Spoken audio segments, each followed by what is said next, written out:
from Wayne.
Can you hear me?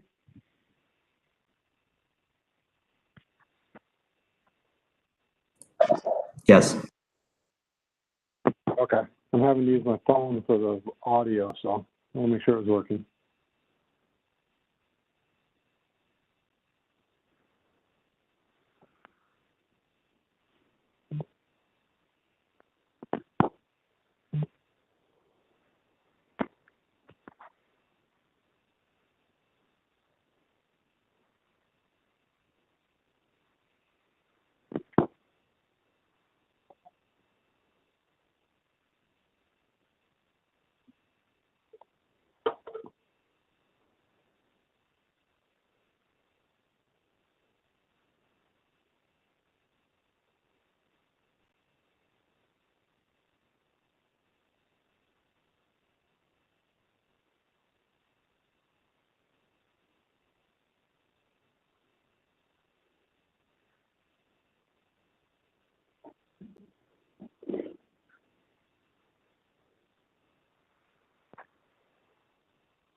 Hey, Maurice, can you hear me?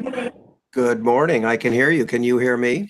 I can. I don't know if Michael's on, but I had a voicemail from David. I'm not sure if he's going to be here today. He's not going to be here. Guess what? Guess who's running the meeting today? Yeah, I just was told this morning, which is fine. Like, I just wanted to be sure that we were. Yep. Yeah, I just got a call from Fred this Okay. morning too. So, And I have the most recent agenda that Michael sent yesterday. So is that the one?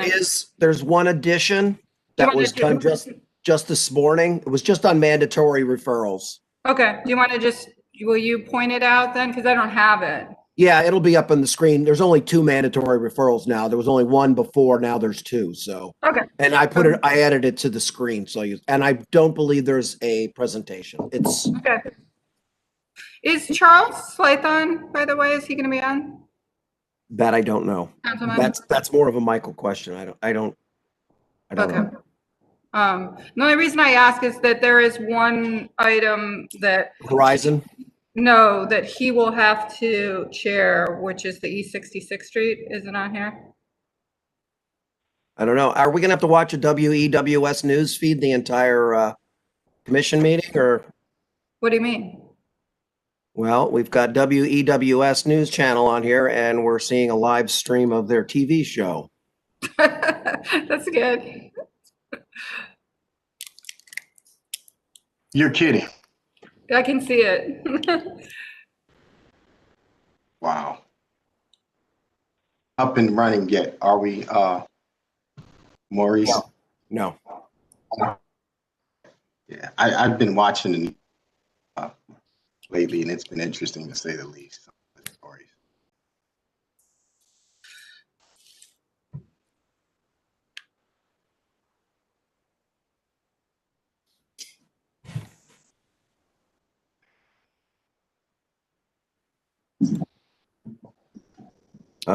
I don't see him. Hello there.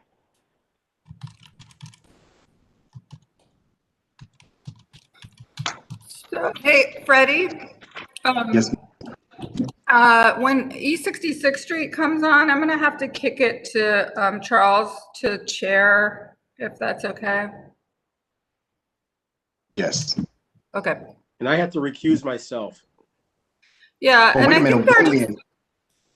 yep. With respect to the actual plan itself, I know that August, your organization was involved in the funding. Were you involved in that capacity, Lillian?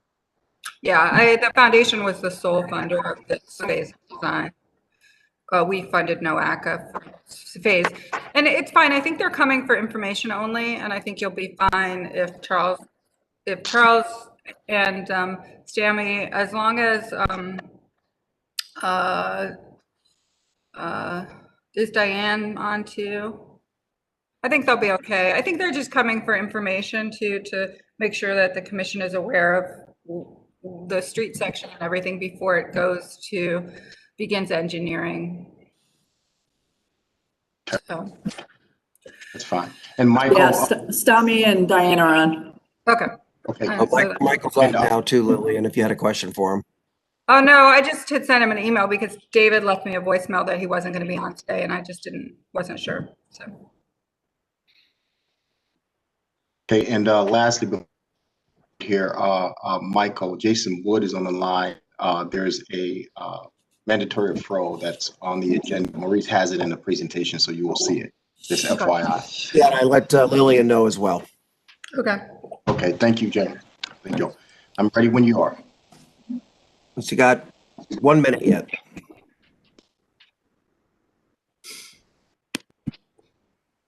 Oh, it's 9 o'clock. Whenever you're ready. Okay, in compliance with the requirements of Ohio's open meeting law under COVID-19 emergency declaration, notice of this meeting has been publicly posted. All board and commissions under the purview of the City Planning Department conducts its meetings according to Robert's Rules of Order. The meeting will be taken by voice vote. Abstentions from any vote due to a conflict of interest should be stated for the record prior to the taking of any vote. In order to ensure that everyone participating in the meeting have the opportunity to be heard, we ask that you use the raise hand feature before asking a question or making a comment.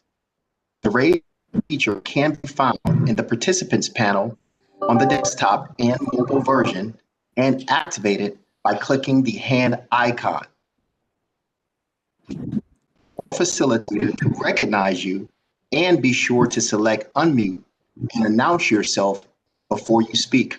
When speaking, please lower your hand by clicking on the raise hand icon again and mute your microphone. We will also be utilizing the chat feature to communicate with participants. The chat feature can be activated by clicking the chat button located on the WebEx screen. All meeting activity is being recorded via the WebEx platform. It is also being live streamed via YouTube for public view. We have provided a meeting for those who wish to speak on a particular case via our website and email. We have also received emails from those who have provided written comment on a particular matter. Madam Chairwoman, the meeting is yours. Okay. Let's call the roll, please. Michael? Bowen. Downing. Present. Fluker. Present. Curry. Present. Paul. Present. Madam Chair, we have a quorum. Okay, thank you. Before we jump in, I just thought I would start, since this is our last meeting of the year, really thanking city planning staff, Freddie, you and your team, for all the hard work. Maurice, this was a really amazing switch to go virtual, and you guys have done an exceptional job this year. And so I'm actually going to see if any of my commission members want to say anything before the holidays, but just really want to thank you for all the above and beyond and getting us online. And so it's been a tough year, but you guys have done an amazing job. And I just wanted to say that before we get started. So any other commission members want to say anything? I concur. So do I. Good, good. So And thank you for the love. We appreciate that. It is appreciated because we wanted to keep doing the business of the city, and you got us online and got this going. And so I think very happy for that. So the first item is a zoning map amendment. It's an unnumbered ordinance changing the use, height, and area district of parcels along 117th Street. South of Lorraine. Shannon, are you here to speak to this? And I have a question. Is this going to be a public hearing? So will we take comment on this one? Yes, this is Shannon. Okay. So Shannon will present first, and then we're going to take comments from those who might be online who want to speak to this issue second, and then we'll take the commission's vote. For Freddie, for you guys, I don't have the normal script, but I think I know it by heart now, so I'll try to get it right for going forward. All right, Shannon, go ahead. All right, so this map change and the next map change are related. The purpose of this rezoning is this area really used to be general retail since 1929, and most of it was changed in 2006. And so the purpose of this rezoning is really just to align some of the existing and future land uses with citywide 2020 plan, as well as the other neighborhood plans, and to ensure future development is consistent with the residential and retail nature of West 117th Street. Next slide, please. So as you can see here, the current zoning is a mix of two-family, multifamily, local retail, and resident office. We're really just talking more here along about the residential office, converting that into local retail D1, and some of our legacy general retail uses, converting those back to general retail so that improvements can be made in the future. Next slide, please.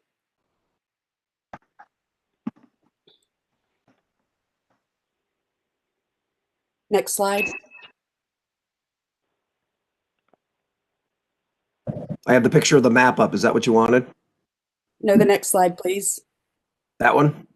Yep, thank you. So I'm just going to walk you through this. The red areas on the map that you just saw We are proposing to convert those from local retail to general retail C1. And that's really that legacy land uses that we were already speaking of. So at this location right here, you will note that it used to be the West Park Auto Park, and they used to do servicing and accessory car sales. The proposed new use here is used car sales. They've already done some updating. We really just want to bring, it's more of a legal issue just to bring them in line with the current use that's been grandfathered in. Next slide, please.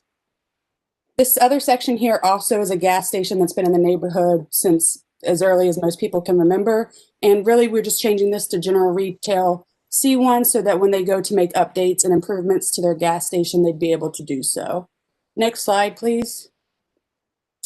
And then the rest here south of Lorraine, we're proposing from Fidelity to Governor's at Place is really just to change that to local retail. D1 currently, it's residence office. It was changed to residence office in 2006. And this is really just to match the current land use as well as allowing current businesses to continue, but also provide neighborhood retail buffer to the residential uses on the side street. Along this area, you'll have a mix of residential. As you can see, we skipped over the two-family section on the west side of the street. That's really because those are single-family and two-family homes. Those are deep lots, so we did not recommend increasing the area of those lots as you normally see for our smaller lots throughout the city. On the east side of the street, again, it's a mix of medical offices, neighborhood retail, and residential. Next slide, please. And then south of Governor down to close to Halloran Park, excuse me, we're also proposing to change it to local retail D1.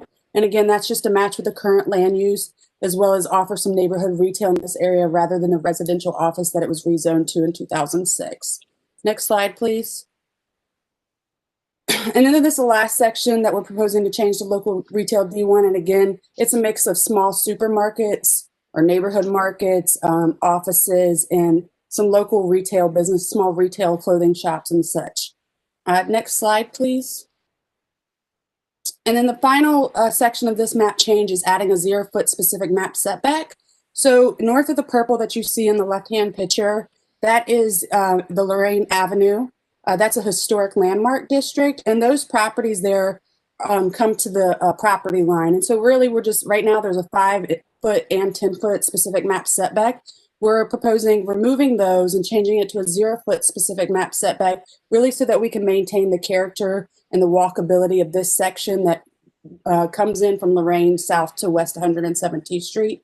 As you can see in the picture on the right, those properties are already at the 0-foot setback. So any type of infill development maybe in those parking lots would also fit that same character of the street. Next slide, please. And so that's really the gist of this rezoning, is changing most of the residential office to local retail, adding general retail back to those legacy general retail uses so that any type of improvements going forward could be made. This was proposed by the councilman and supported by the CDC and the neighborhood planner, Mr. Davenport. And that I ask for your vote in making this change just to bring us up to date. Any questions? I think we'll take some comment first, Shannon, maybe then we'll get some questions from the commission. So this is a public hearing. And so we're going to take any testimony or comment from the public. I ask that you keep your comments to 2 minutes or less. Please state your name clearly and your address, or if you're a nearby property owner, where you're located. And first we'll take comment for those who are in favor, the proponents, anyone in favor of this zoning change. We have no hands raised. Okay. Anybody opposed to this zoning change? Again, no hands raised. You've done a good job out there, City Planning Commission. Everybody's well informed. Okay, so I'll close the public portion and see if there's any additional comments from the commission members on this matter or questions. I move approval. Second. A motion and a second. All those in favor signify by saying aye. Aye. And I think, sorry, Michael has to take it Yeah. to action. I'll take the roll so that it's very clear who is voting. Downing, Yes. Fluker, Yes.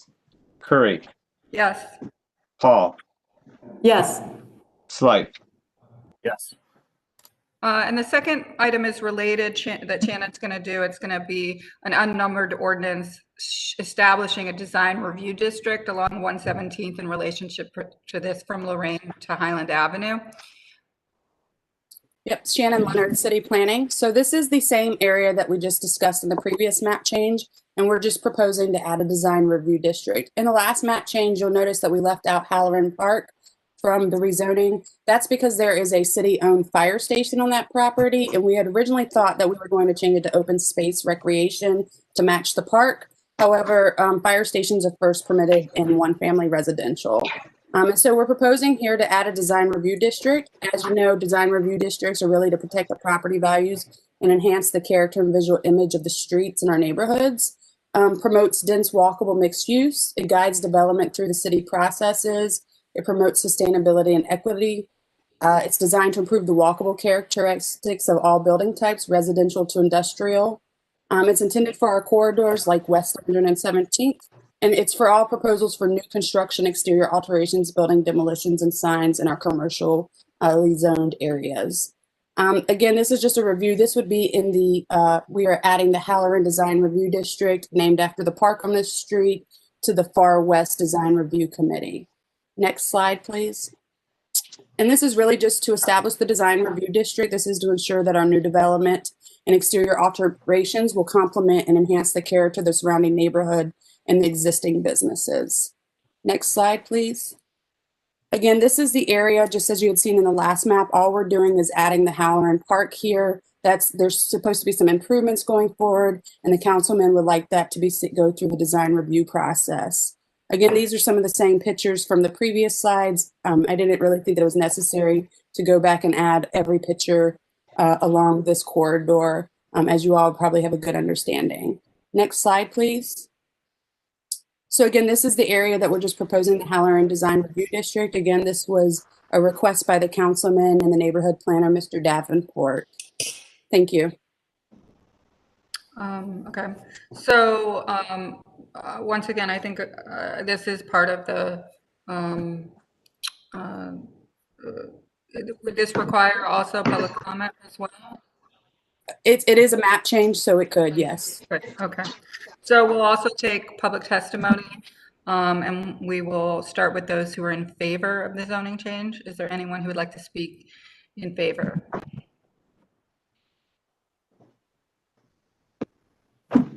We have nobody with hands raised? Are there any that opposed to this design review district that would like to speak against it? We don't have any. So with that, we'll close the public portion and ask for the commission members for any comment. I move approval. Downing. Second, Paul.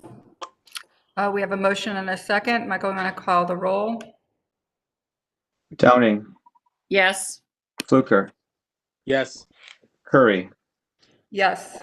Paul, Yes. Slight. Yes. Thank you. Motion carries. Thank you, Shannon. This is great. I think this is great work in an area that needs to have this kind of attention. So the next item is a conditional use permit in a pedestrian overlay district for permanent parcel number 006-233-056-096-095 and -094. This is 5110 Clark Avenue. Shannon Leonard, City Planning. Thank you, Chairwoman, for your comments. So the proposal here is really just to upgrade this site and expand the retail component of the existing gas station that's been here for several years.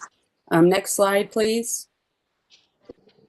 So these are the parcels that we are talking about in reference. This is an existing gas station. As you know, gas stations are generally prohibited in a pedestrian retail overlay, but because this is an existing gas station that's been grandfathered in and it's expanding, the Department of Building and Housing asked that they go through the pedestrian retail overlay process of city planning. Next slide, please. So really, they just need the conditional uses here for the off-street parking that's within 40 feet of the pedestrian retail frontage, as well as the driveway over the public sidewalk. In the existing pictures, you'll notice they have multiple curb cuts. They've narrowed it down to only one curb cut on Clark. And then that parking in the front is really just for, so they may park their vehicles there. Again, the conditional uses is based on is the size, shape, or layout of the subject property doesn't permit placement of the parking or loading or driveway in a better location. And it has been demonstrated by the applicant that the placement of such could cause vacancy or prolonged vacancy at this location. As you can see, they are making improvements and they've removed one of the curb cuts from Clark Avenue. And I believe this was due in process. They need to leave one open. They went through the design review process with Mr. Moss. And so he could give you more information about that. Next slide, please. And then the second one is the building that does not have a public pedestrian entrance from the pedestrian retail frontage. Again, this is an existing building that they're just expanding upon. And so essentially, the proposed use occupy an existing building that lacks such pedestrian entrance is made infeasible by the configuration of interior space or other factors, or placement of the pedestrian entrance in a location other than the pedestrian retail frontage would have better suitable pedestrian access. Again, this is an auto-centric use that has an existing building that they're just expanding upon. And so I believe they're just going to leave the entrance in the same place. Next slide, please. So again, they need conditional uses for off-street parking or loading areas, driveways across a public sidewalk, and a building that does not have a pedestrian entrance from the pedestrian retail frontage. Any questions? Commission members? I do not believe we need to take public comment for conditional use. So correct? These do allow for public comment generally. I don't know if Matt would like, the planner would like to add anything, or the councilman maybe, if he is here today. But we generally do take the public comment for these. Okay. Is there anyone who would like to speak to this matter?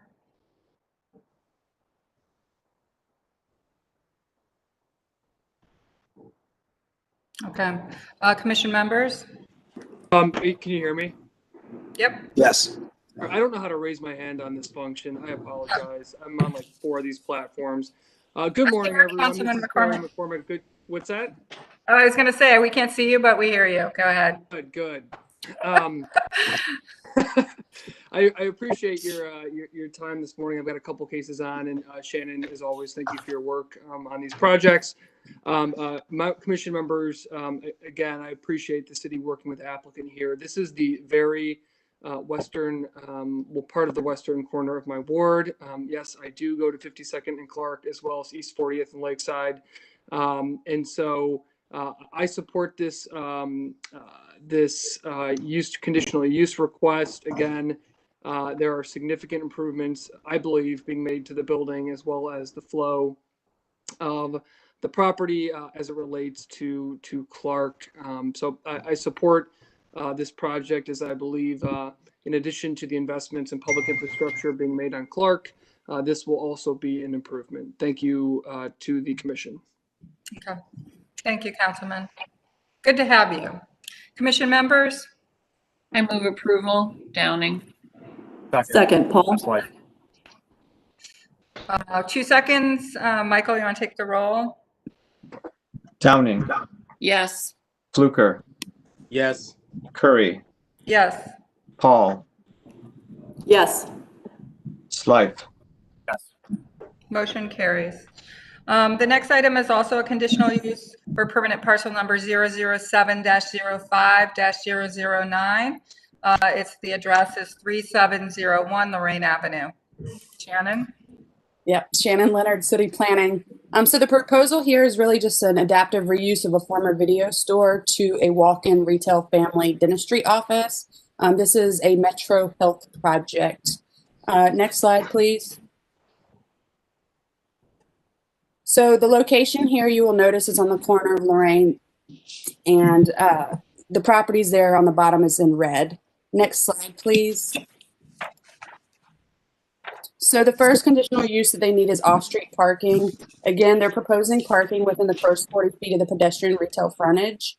However, they do not need the driveway over the sidewalk, making the improvement of closing that driveway over Lorraine. And so they need the parking there for their dentist, this family dentistry office. So the conditions, one or both must apply. The size, shape, or layout of the subject property does not permit the placement of parking in a more suitable location, or it has been demonstrated by the applicant that the placement of parking in an allowed location would jeopardize the continued occupancy of the property.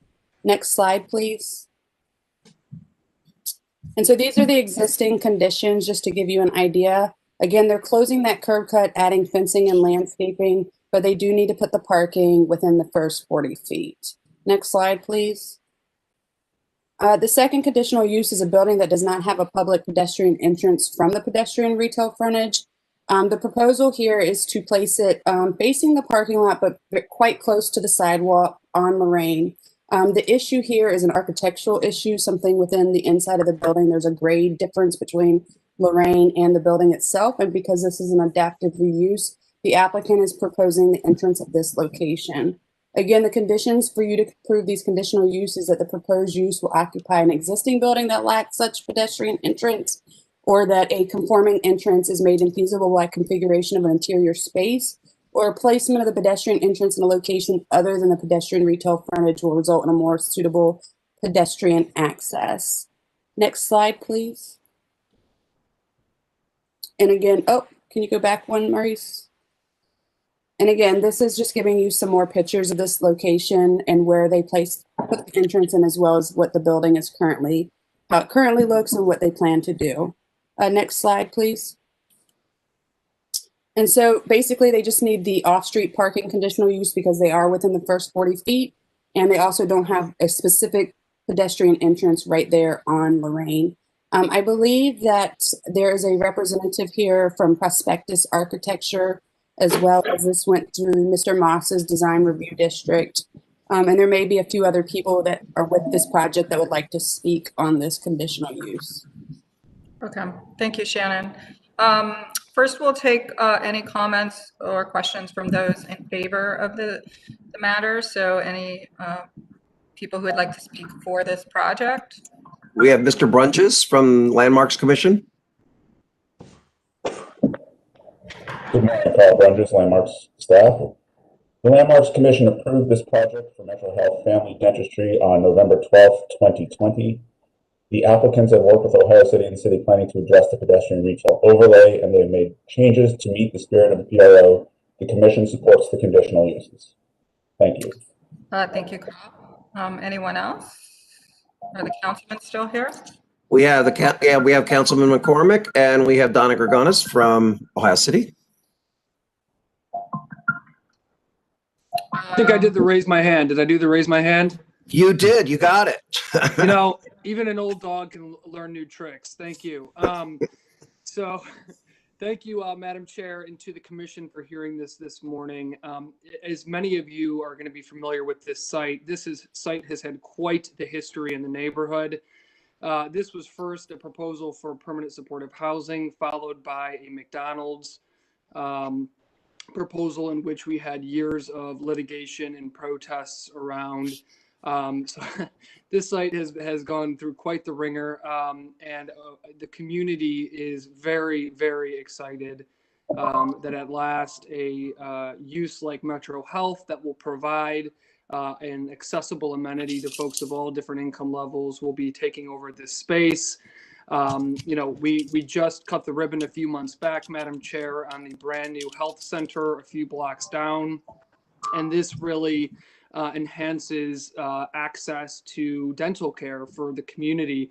What's exciting about this is it's not only on a prominent transit line going east-west, but it is also right on Lorraine Avenue, but it's also right on Fulton Road as well. So it connects to the south and to the north for folks who are coming either from the Ohio City neighborhood as well as the Clark Fulton neighborhood, and then again, east-west, of course, as well. So this is a great location for an amenity like this. We are thankful that Metro is investing in the community for this important service. Specific to the design, Madam Chair, the Couple things. Number one, I'm very appreciative. And again, thank you to planning staff for working with Metro on this. I'm appreciative that they are removing the curb cut. That aligns with the Lorraine Avenue streetscape master plan. And I'm also appreciative, Madam Chair, that they are moving the fence on Lorraine Avenue, I believe 6 feet back to allow for additional landscaping and I believe some seating areas as well. I think that will enhance the pedestrian experience on Lorraine Avenue. And as well as the improvements to the building. The one thing the neighbors did request, and I spoke to this at Landmarks Commission, is there are mature trees on the West 38th Street side of the building. So I'm going to repeat in this forum, requesting the applicant retain those mature trees on the street. I don't believe they have any plans for taking them down. They're not the trees shown in the picture below. They're actually around the corner on 38th. But they're pine trees and the neighborhood likes them a lot. So again, Madam Chair, I appreciate the opportunity to speak today. This is a very exciting project, a rehabilitation of a building that has been sitting for years, kind of boiled in controversy. And a dental clinic is not as controversial as a drive-through fast food place. So we are very excited about this investment from the Metro Health System in our neighborhood. Thank you, Madam Chair. Thank you. Anyone else from the CDC want to speak? We had Donna Gregonis had her hand raised, and Commissioner Fluker has his hand raised as well. And I believe Matt Moss also. Okay. Who would like to go first? Donna or Matt? Matt, do you want to go first? No, you can go down. I'll go after you. Good morning, members of the commission. Thank you for having me. Donna Gregonis, Director of Neighborhood Development for Ohio City Incorporated and Tremont West Development Corporations. I did want to state that as an organization, we are really excited about Metro Health coming to the neighborhood, and they have removed the curb cut, which was a huge improvement to the site. But we are a little bit concerned about the PRO still. But we in city planning have been working with Metro Health and their design team to show that they are trying to do creative solutions to adhere to the spirit of the PRO. And some of those things that we had spoken with them about are contributing to maybe making a nicer bus transit stop or continue providing additional bike racks or seating for the general area there, making the corner feel a little bit more welcoming.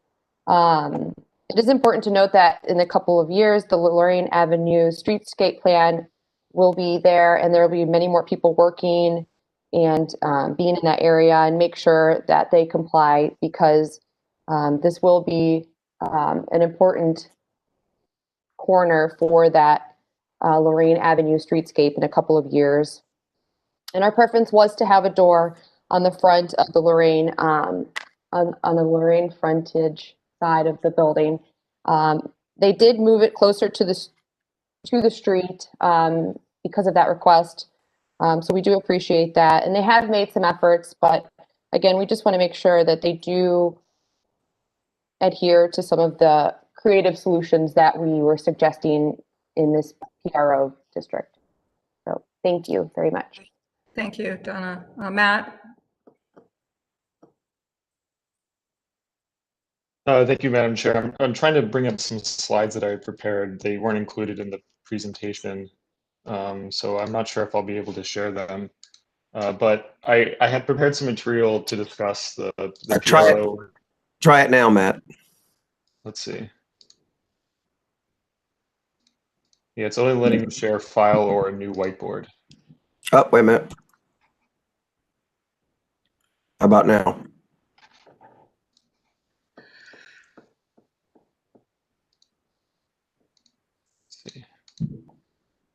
No, it only shows the file or new whiteboard.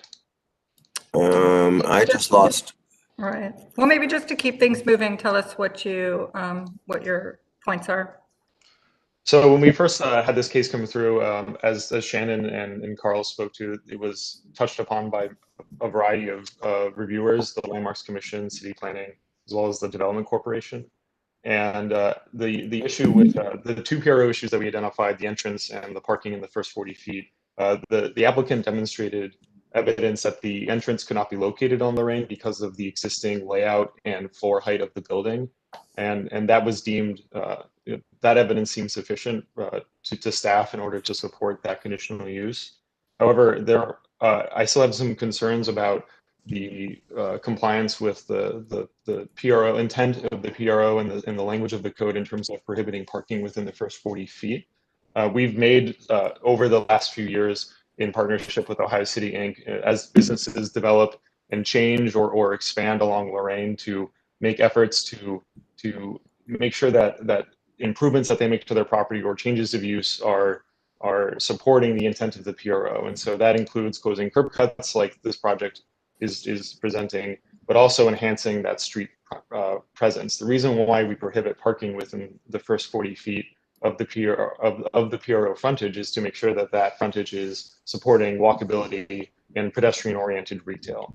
And so when we have parking lots on not only on corners but within that 40 feet, our goal is to try to eliminate them if possible, or at the very least enhance that presence to create more frontage for pedestrians and transit waiting environments and other road users who aren't car drivers.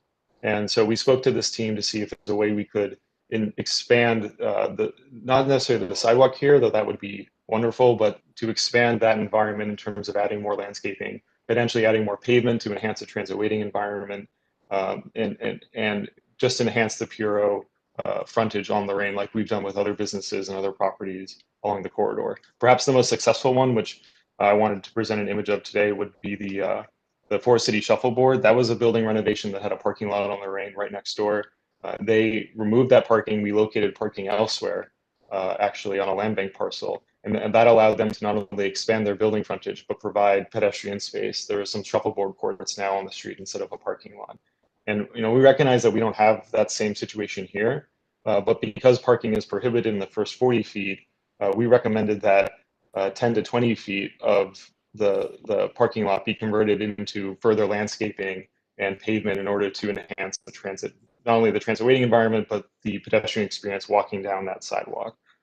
From my analysis of the site plan, it looks like that would eliminate up to 3 parking spaces, which seemed like a suitable compromise given, again, the location of all the transit and the forthcoming bike facilities we plan on installing through the Lorraine reconstruction and the installation, hopefully, of a fully separated cycle track. That's something we're still working on with our engineers and our capital projects office, but this is where we are going in terms of the corridor. These are the future conditions that we are planning to create, and we don't always have the luxury of having the ability to have every project realize that, be realized in that future world, but we have to take steps with each request in order to build towards that future enhanced environment that again is trying to shift the balance more towards walking and transit and away from being so focused on the personal automobile. And so I would recommend approving this request with the condition that space be enhanced. And I can share with the applicant or with the commission after that enhanced space that we were thinking. And again, recommending a compromise in that 40 feet between 5 and 10, ideally 10, to make sure that there's enough space for the necessary amenities we need in the streetscape to encourage people to get around on their feet or on a bike or in a wheelchair. Okay, thank you, Matt. Maybe August, before you go, I'll just see if there's anybody opposed. Is there anyone who's opposed, who's speaking against this matter?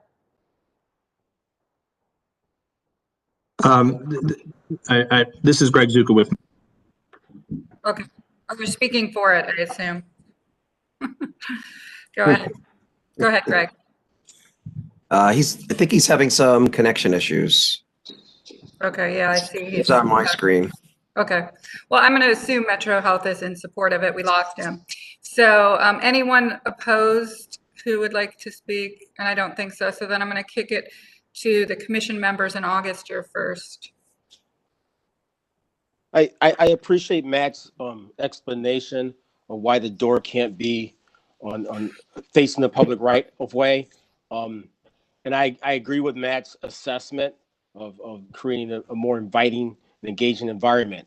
I think I would further that by saying, since the door cannot be located on Lorraine. I think on that corner, there could be something more intentional than just typical awnings and changing the color. I think something could reach out and welcome people in, whether it's attached to the building or it's a different fenestration on pavement or a combination thereof. I think, I don't think that's an unreasonable request. I think it would be something really interesting if they could do something a little more than sort of the vanilla box, sort of big box solutions that we see everywhere around the country. Thank you.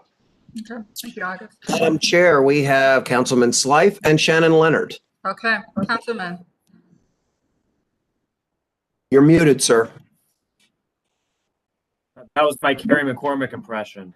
I guess I want to be clear based off of Matt's recommendation, and maybe this is a little tough right now because Metro's having connectivity issues. Are they agreeable to that recommendation or not? Maybe he could type in the chat. Greg, are you, the question from the councilman is Metro Health open to exploring additional enhancements along the street edge between 5 and 10 feet? And 10 feet might be excessive just because you might lose a lot of parking, but at least some additional enhancements there. And yeah, he says he's not able to hear. Yeah. You might want to, Greg, you might want to try calling in. I'm sorry, go ahead, Councilman. Well, I was just going to say, Madam Chair, you kind of got to my point, and I think when it comes to a lot of these projects in some parts of town, it seems like, you know, people don't want on-street parking, but they don't want off-street parking, and you know, we have buildings that we've inherited, and I'm not always sure how they're grandfathered in, and I guess I worry about setting precedents for being unfriendly towards development, and we have this vacant building for so long, and I don't want I don't want this project to fail, you know, because they're not able to serve their customer base. So it's important to me to understand Metro's perspective on all of that. And Madam Chair, to Councilman Slife, we have Amy who is also with Metro Health. Maybe she could answer the councilman's questions with her hands raised. Okay. Yeah, we're actually with Perspectus Architecture for Metro Health, and I'll try and say what I think Greg was going to say, but you know, the plan for this dental clinic has 15 operatories with as many staff. Parking's critical to making this work, and one of the reasons I think Greg was going to tell you that it's critical is that if we don't have that parking, which is sorely needed and part of zoning, you're going to get staff and visitors parking off-site, which is a challenge and not necessarily a positive. So I think this amount of parking supporting the program is critical to making this work. Mr. Chair, Madam Chair to the applicant. Madam Chair to the applicant. Who's the constituents? What's the demographic? Who's the constituents? What's the demographic? Madam Chair, I can also say that Greg says he's back.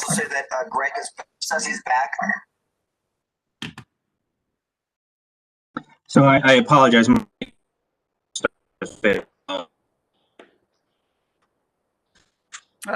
can't really hear Greg still.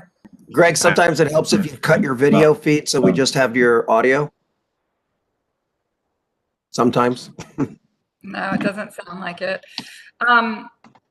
So while we're waiting for that, is there any other comments opposed or in favor? Anyone else who'd like to speak from the commission also? Madam Chair, we had Director Collier, still had Shannon Leonard and Matt Moss again. Shannon Leonard, City Planning. Well, we had Director Collier. Shannon, I'll go last. Just wanted to point out that so zoning for parking in a PRO, you get a 30% reduction. In this case, 31 spaces are required. They're proposing 44 spaces. So technically, if they got rid of those first 2 spaces along the PRO, they would still be meeting code because they are about 13 spaces over parked. Okay, thank you. Freddie? Yeah, I want to be clear about something with respect to what we do in our role, which you all know. When we look at these projects, and obviously Metro Health is an entity that we fully support and definitely applaud the investments that are being made in the neighborhood by Metro. With this particular building, everyone made accurate statements about the conditions at the site, how long this building has been sitting here, but also with respect to what's being requested. What's being requested, some minor enhancements that can further support what the future of this street holds.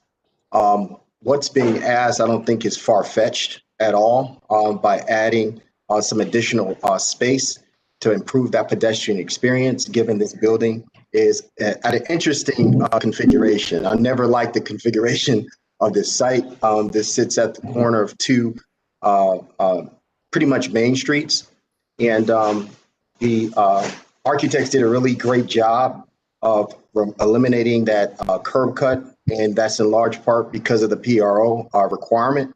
But with respect to the experience that pedestrians have, given the side of the building is technically facing Lorraine, I think making some concessions with respect to enhancing that pedestrian environment within the parking lot area is not a huge ask.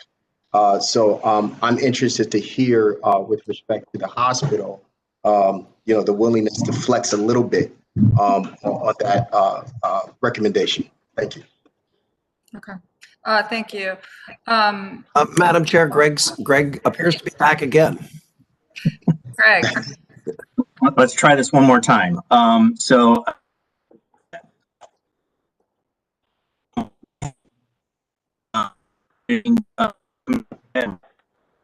sorry, Greg, we cannot understand you. Third time's not a charm. Third time's not a charm. Well, I really, I think I would like to, just to keep things moving, close this portion of the public comment and ask the commission members for some discussion of how to handle this. We had Matthew Moss with his hand up again. I'm not sure if he wanted to speak again. Well, I think the difficulty is going to be because we can't hear from Metro Health. We really have to think about how we're going to handle this. So if I could kick this to my commission members about how to handle in light of not being able to hear from Metro Health. And Madam Chair, may I suggest that Greg try to just call in with his phone so that we can at least hear him. We don't have to necessarily see him while the commission discusses it. Thank you. This is August. I personally believe what Freddie summarized is at least, I think it's doable. I don't think it's out of the stretch of the imagination. Unfortunately, this building is ass backwards. And so I think there should be something more intentional to help overcome that reality. And the reality is we could be better. We could do better.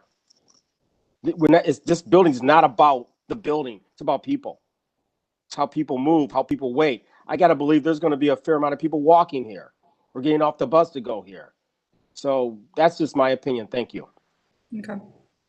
And Madam Chair, I just want to be clear on what the recommendation is, because I think 40 feet is, 40 feet would be, you're putting a building on the corner. And then I think that's honestly trying to micromanage private property. So, and I don't think that's what's being recommended here. That's not the request. Okay. So the request I think we're hearing is some additional space and landscaping along the street in the 5 to 10 foot range, but no more than that. Is that what I think we're hearing? Yeah, I think I would say this, if I may. I'm sorry, August. Go ahead. This is a very capable architectural team, and we have no doubt that the hospital system is capable by way of the investments that they've already made. My kids attend Urban Community School. August, you're very familiar with Urban Community School. Metro Health worked very well with us through making sure that, that environment was such that it complemented the neighborhood, but also was very much respectful of the internal workings of the campus. So there's no doubt in my mind that the architectural team from Metro Health Hospital systems that they partner with, can come up with, a solution at that edge. And I'm going to emphasize edge because we're not suggesting that you go 40 feet into a site where you have limited parking at all. But come up with a solution that can enhance that pedestrian experience on that corner. And I'm sure that the councilman and others would agree, that improving that experience along that strip would be a plus for the project. I mean, I think the commission could also allow this to. Let me unmute, so. To go to staff. Excuse me, I'm sorry, I didn't raise my hand. This is Amy with Prospectus. I have Greg Zuka on my cell phone on speaker. We were going to try to see if that would work. Are you amenable to that? Yes, go ahead. Okay, Greg, you're on. Okay, I apologize for the technical difficulties I was experiencing. So not having the opportunity to hear all the comments, I just wanted to, I did get some of these comments, but so I just wanted to express that. So we have made some concessions again, have, in total agreement, eliminated the curb cut on Lorraine Avenue to increase pedestrian friendliness and also as a safety issue. And in addition to that, we have moved, we will be moving the fence around the parking lot 6 feet to provide 6 additional feet to the public right of way. And then at the corner, we're eliminating a parking space to allow an additional 10 feet of public space at the corner to allow for a more pedestrian friendly feel at that site. One of the concerns that we do have is the elimination of parking, additional parking, because this is a dental clinic that's going to have 15 operatories. In addition, we are bringing to the site 30 employees that will also be at the site. Our concerns with eliminating additional parking is going to result, unfortunately, probably with some parking along West 38th Street, which is primarily a residential street. So we want to try to avoid that from happening with the constraints of the site and the availability of parking around that location. Okay. Thank you, Matt. Thank you. That's very helpful. My question, I have one question, Madam Chair, real quick. The additional 10 feet that you referenced and the other 6 feet that you articulated, is that already in the drawing here? Or is that additional? Yes, that is in the site plan that is, I believe, that was presented. So by relocating the fence, we're providing 6 additional feet along Lorraine for the ability to improve the transit stop there, and then right at the corner of Lorraine and Fulton, by limiting 1 parking space, we are providing 10 additional feet. Now there is a tree that is located there, so I'm not 100% certain from a design perspective what additional elements can be brought, but we are willing to provide 10 additional feet and eliminating a parking space to provide that. Okay. Madam Chair, I would like to make a motion, but I would like to make a comment first. Okay. And hopefully I don't offend anyone. The reality of it is, Cleveland needs to grow up. If we're going to create an urban environment, if we keep compromising, then we're never going to be any further than where we started. And right now, I don't think we're asking for a huge lift here. And so what I would like to move for the applicant to do is to approve this, obviously, but with the caveat that they work with planning to come up with something that's better than what was presented. Thank you. And are you proposing, August, with the motion that they come to staff? I'm sorry, I'm getting a lot of There's a lot of feedback. I can't hear. There's a lot of feedback. I think that Greg needs to get off the phone. There you go. So what I hear is a motion to approve, but that they work with staff on some additional enhancements. And I think what your motion is to the rest of the commission is that they would only come back if they can't come to agreement. But That's if they can't, correct. they don't need to come back. Okay, we have a That's motion. correct. Do we have a second? Second. A motion and a second. Michael, can you take the roll? Downing, Yes. Fluker, Yes. Curry, Yes. Yes. Slife. Okay, and before we move on, I really want to thank Metro Health for all their work and also staff for all their work. I think this is a much better project because of the collaboration and the work together. So I think you guys can come to some additional enhancements and get this done. So hopefully we won't see you back here. How's that? Thank you all. The next item is lot split and consolidation for permanent parcel number 120-31-036. This is at 1909 East 120th Street. Who is here to present this one? Looks like we have Ed, and I'm not gonna try the last name. Okay. Go ahead, sir, and unmute yourself. There you go. Yeah. Hi, Ed Slusarski. I would not have gotten that right. Most people don't the first 10 or 15 times. So I've been married to my wife for 30 years and she can't quite pronounce it right yet. Okay, Go do you ahead, want to talk about this? Do you want me to just proceed or? Yes. Just tell me when to change the slides. Okay. Yeah, the proposal here is for, it's a single family residence house on East 120th Street right now. And the proposal is to convert it into a 2-family home. It's a multi-family district there. And the purpose of converting it is to use it for housing, temporary housing, for students and members of a Christian church that's nearby. And the ownership would be, it wouldn't be the church, it would just be private members of the church. And but you know, the most important part of the proposal, as you'll see in the succeeding slides, is that we want to basically split it into two or three, well, actually 3 parcels, because it would be two individual parcels for the building set up similar to like a condominium or a townhouse, and then the remaining surrounding lot would be like common property. And then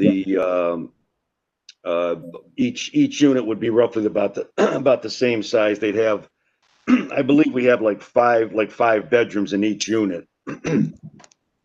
So there's almost like a total of 10 bedrooms the way we have it laid out currently, which would show in maybe another couple slides forward of that where the floor plans are.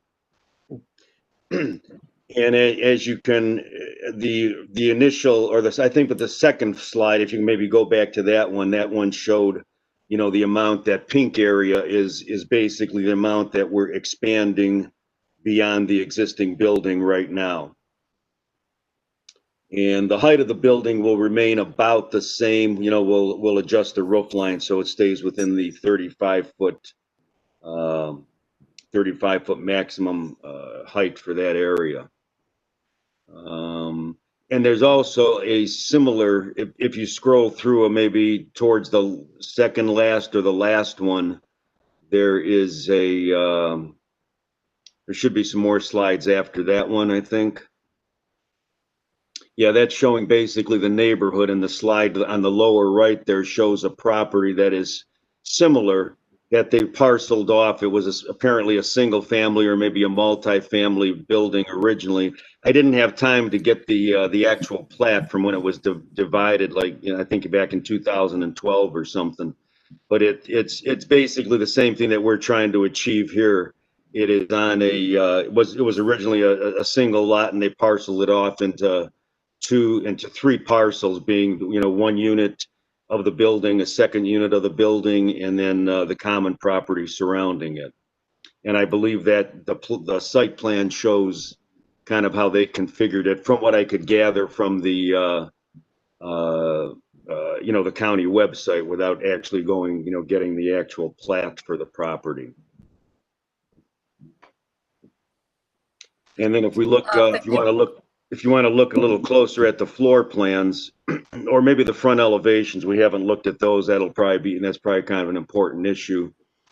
The elevation to the left is sort of what we have in mind for the front elevation, and then the two on the right are the side elevations, and you know, the rear elevation will be somewhat similar in texture. Of course, those won't even be visible from the street, maybe just to the neighbor to the rear of the property. And if you're familiar with that neighborhood, it's kind of a small area that's kind of tucked away in the triangle between Mayfield Road and Euclid Avenue. There's some light industrial stuff there, I think, and maybe some commercial stuff, but it's primarily those 2, 3, or 4 streets over there are primarily like multi-family residences there. So that's basically the gist of the proposal. I don't know if you folks have any questions or. Okay, thank you very much to commission members for any questions or comments. Madam Chair, we have Carl Brunges with his hand raised from Landmarks Commission. Okay, Carl. Thank you, Madam Chair. This property is located in the Little Italy Historic District, and this has not gone through any design review yet. It has not been approved, and we would ask that this be tabled for 6 months for the applicant to go through design review to see if this would be approved and appropriate for the historic district. Okay, thank you. Thank you, Carl. I do have a question, commission members, also to yourself, but this is for me highly unusual in that what you're proposing seems more like a condo proposal than a lot split.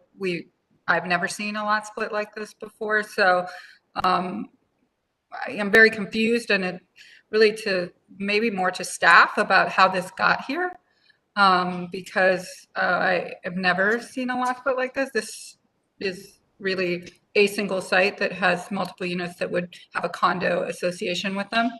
So I'm not sure I fully understand, but I'm going to kick it to my other commission members. I concur, Lillian. I have no words, which is typically not my style. So.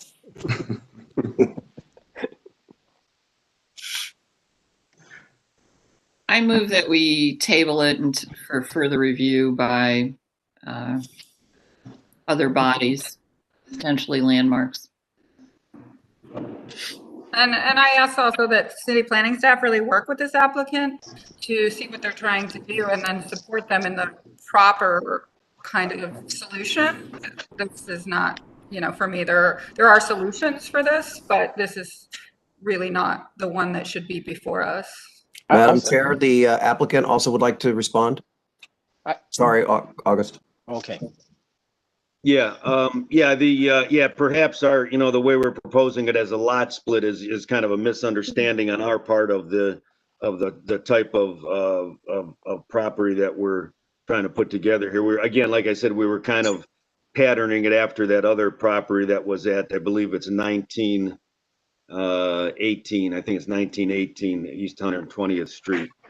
And again, like I said, and unfortunately, I didn't have the time before this meeting to get a hold of the plat because it can't get it online because it's too large. I actually have to send away for it, and I guess either they mail it to us, or I don't know if they're available down at the county to actually go pick it up or anything, or pick up a copy of it, or to view it.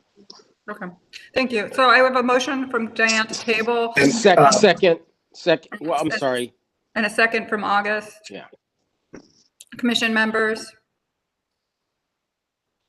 Should we have a vote? To Michael. Downing. Yes. Fluker. August, I'm sorry, I didn't hear you. Curry, Yes. Paul, Yes. Slythe.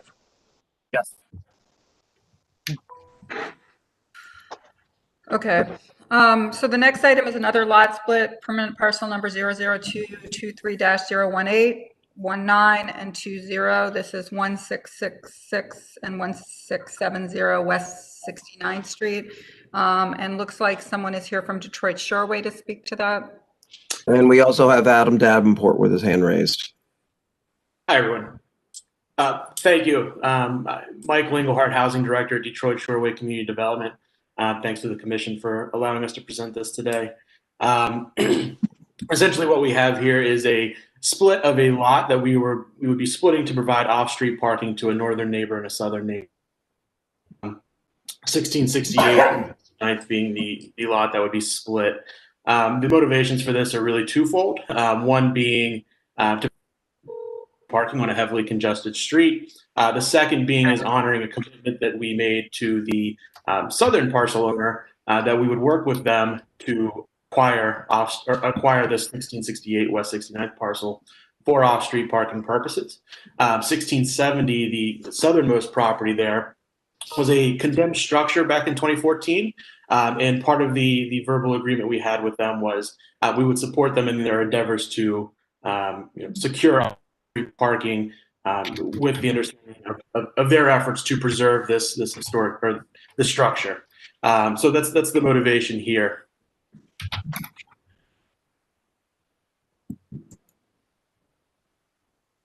And then, yeah, sorry, thank you. I appreciate the scan.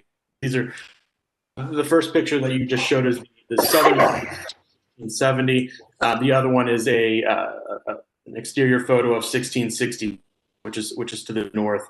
We were providing off-street parking to both of those properties. Okay, thank you. Commission members, questions? I think Adam has his hand raised as well. Yes, thank you. I have a couple more slides because I do want to provide a couple more context items with this. I'm not sure if they were included, Maurice. One second, I'm having some technical difficulties. I'm gonna have to find them. I thought they were in here. Sorry. No problem. I'll keep talking in the meantime.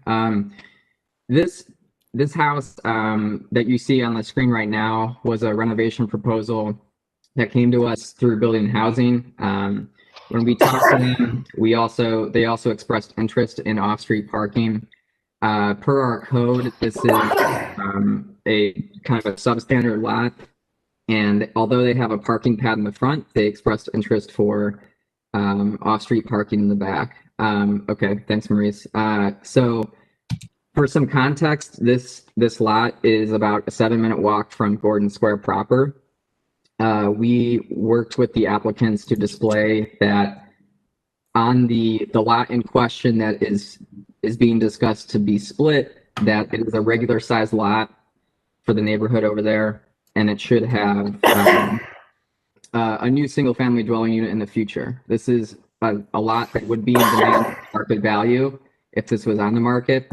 CCLRC currently owns this lot. They are beginning to develop their own properties through a seemingly legacy pass-through agreement with Detroit Shoreway. This is how this is coming to you today. But city planning staff worked with the applicant, I guess the renovator to the north, and kind of informed Detroit Shoreway that we would not be in support of this, that we would want to see a single family house on this property. And, in that effort also, we gave them examples of houses that recently sold that don't have off-street parking. That's the next slide. And then the third slide that Maurice has is situations that city planning staff worked to kind of explore different scenarios of off-street parking for the 3 houses if that was the choice. Obviously, this is, these scenarios on the screen right now are not really, they're not probably normal or conducive. We recognize that.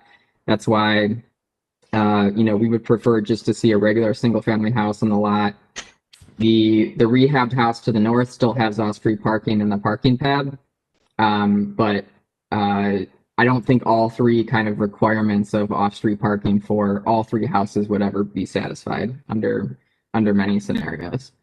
So I guess this is kind of a case also where the vacant lot in question that is being proposed to be split had $30,000 in back taxes. Those were obviously wiped clean for CCLRC to receive the property. And then, the sale of this would go to the private landowners adjacent to the property, with the city receiving, little to no benefit of ever recouping those kind of $30,000 in back taxes. It's also across from a school, and it's about, less than 10-minute walk to Gordon Square. It's what I see as a highly desirable parcel in general, and should be kind of reserved for single family development. Thank you.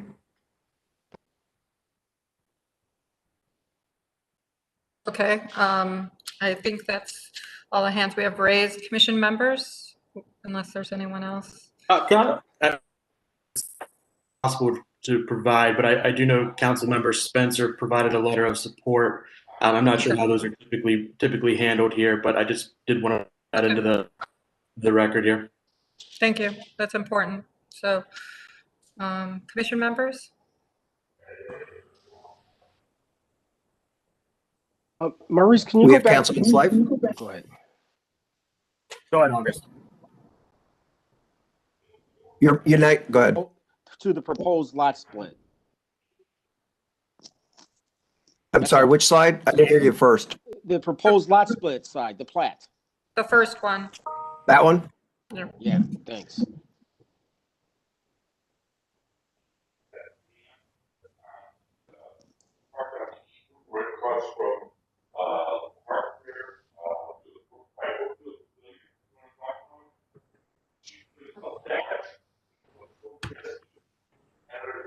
It's kind of hard to see, but essentially the parcel A is currently a smaller parcel where the rehab house is on.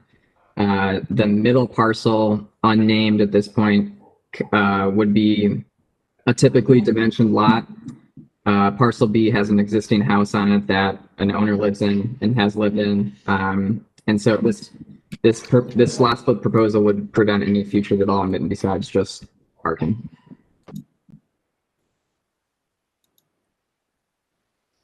So each house has their own lot, basically, and they're both existing. Each house has their own lot already. There's a vacant lot in the middle. Yes. Yep, got it. But I mean, they share the lot now. No, it's a separate lot owned by CCLRC. Councilman Slife has his hand raised. Thank you. I lived directly behind this for about 3.5 years, so I'm very familiar with it. And I know there's a lot of precedent for shared driveways in the neighborhood. And on this stretch, these kind of between 65th and 69th, there's a number of instances where people don't have driveways or full driveways. So to kind of with all that, I think what Adam's suggesting wouldn't be out of character with the neighborhood. So I suppose I'm interested if that's been discussed with Development Corporation and everyone as an option, and how those conversations were received. Yeah, I think I can. I can speak to that as well. I can say that we did speak with Adam Davenport, City Planner, in regards to proposals for the development site in terms of the possibility of having that shared driveway for the 3 different lots or what have you. Ultimately, and leadership at DSCDO has historically been uncertain about these shared driveway situations, and that we've heard a number of complaints.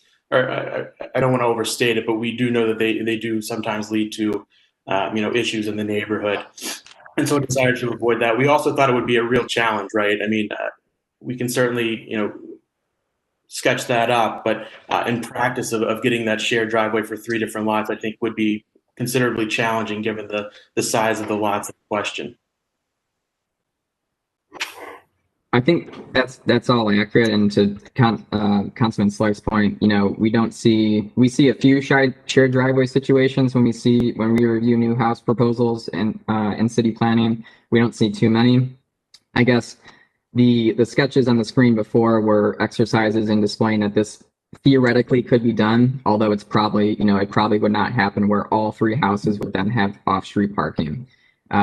In many cases, of scenarios that I would theoretically see, I would see only two of these houses having off-street parking, leaving a third to not have one, which was kind of how I wanted to display recent sales in the neighborhood where there have been sales of houses that, I guess are a smaller price point or more of like an entry-level price point to home ownership that don't have off-street parking.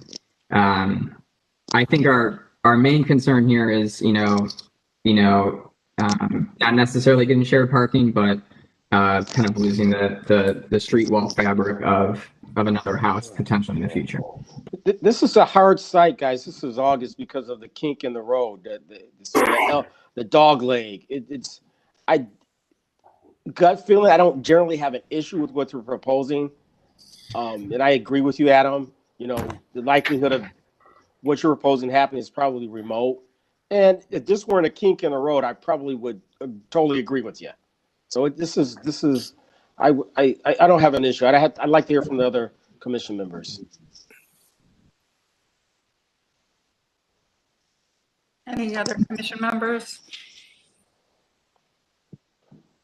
I don't think it's the worst thing in the world. I know the code requires off-street parking, but no one in Chicago has a problem with parking on the street. So I think that there's some neighborhoods where that works well, and this seems to be one of them. So, all right. So August, are you moving approval? Yes, I was going to move to approve as presented. I'll second that. Okay, we have a motion and a second. Michael, can you call the roll? Downing, Yes. Fluker, Yes. Curry, Yes. Paul, Yes. Slife.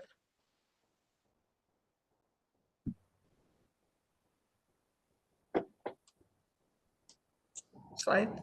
Charles? oh, I said no. I'm sorry. Okay. We have one no. Motion carries. The next item is something that was tabled, so I'll read the item, but we'll need to remove it from the table. It was permanent project number 004-09-060. This is 2053 West 13th Street.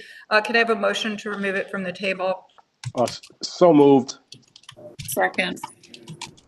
We have a motion and a second. Michael, can you call roll? Downing, Fluker, Yes. Curry, Yes. Paul, Yes. Slife. Okay, removed from the table. So who's here to speak from this, from Wesley Harper Horton Architects?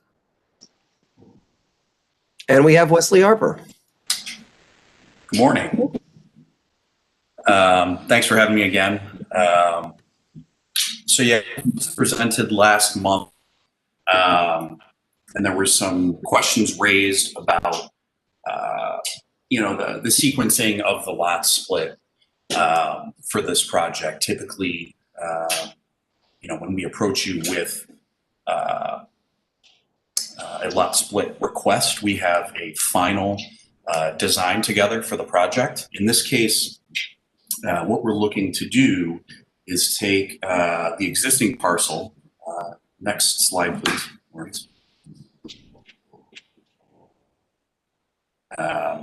Let me go to the next page.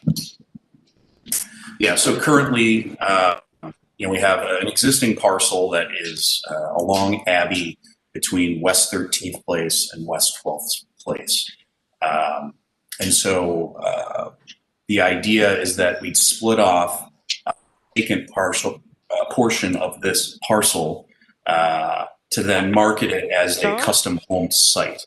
And so at last month's presentation for this, there was a concern put up by just the sequencing of it. not necessarily an issue with splitting the lot itself. And so what I wanted to do to quell some of the issues the commission had was go to the neighborhood, go to the block club, and present the lot split. I think go to the next page, Maurice. And so what we're looking to do is create a new parcel that allows for a single family home to be built on. Architects would act as the designer and potentially the builder for the project. And so the idea is to put it up on the MLS, the realtor's website, market this new parcel for potential development of a single family house. The dimensions that we're proposing are conducive to that use. It's a multi-family zoned area. And so what we're asking for is, with the fact that we've went to the community, they were supportive in general of the split and of this vacant parcel becoming home to a new house. We'd ask to maybe start the conversation again and see if those issues that were brought up last time could be quelled.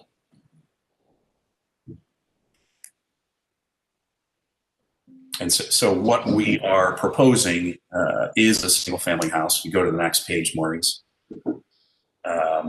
The style and design of the house would be somewhat similar to what you see here.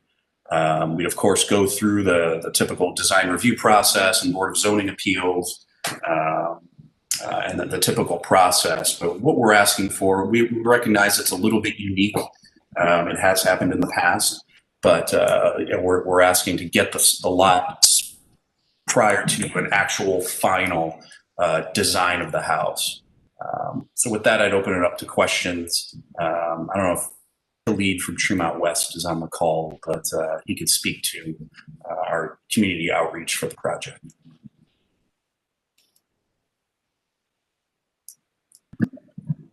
Yeah, so I just concur with the characterization that Wesley of the block club meeting. There was good discussion around this particular proposal, knowing that it is marketing for a potential house, and knowing that it will come before the community again for variances at a future date. So I think it's good to have that information in the. I think Wesley was able to gather some good information from the community as far as how they felt about the house and the neighborhood and things of that nature. So we look forward to, fine with this lot split now, knowing that we'll have a final design in the future.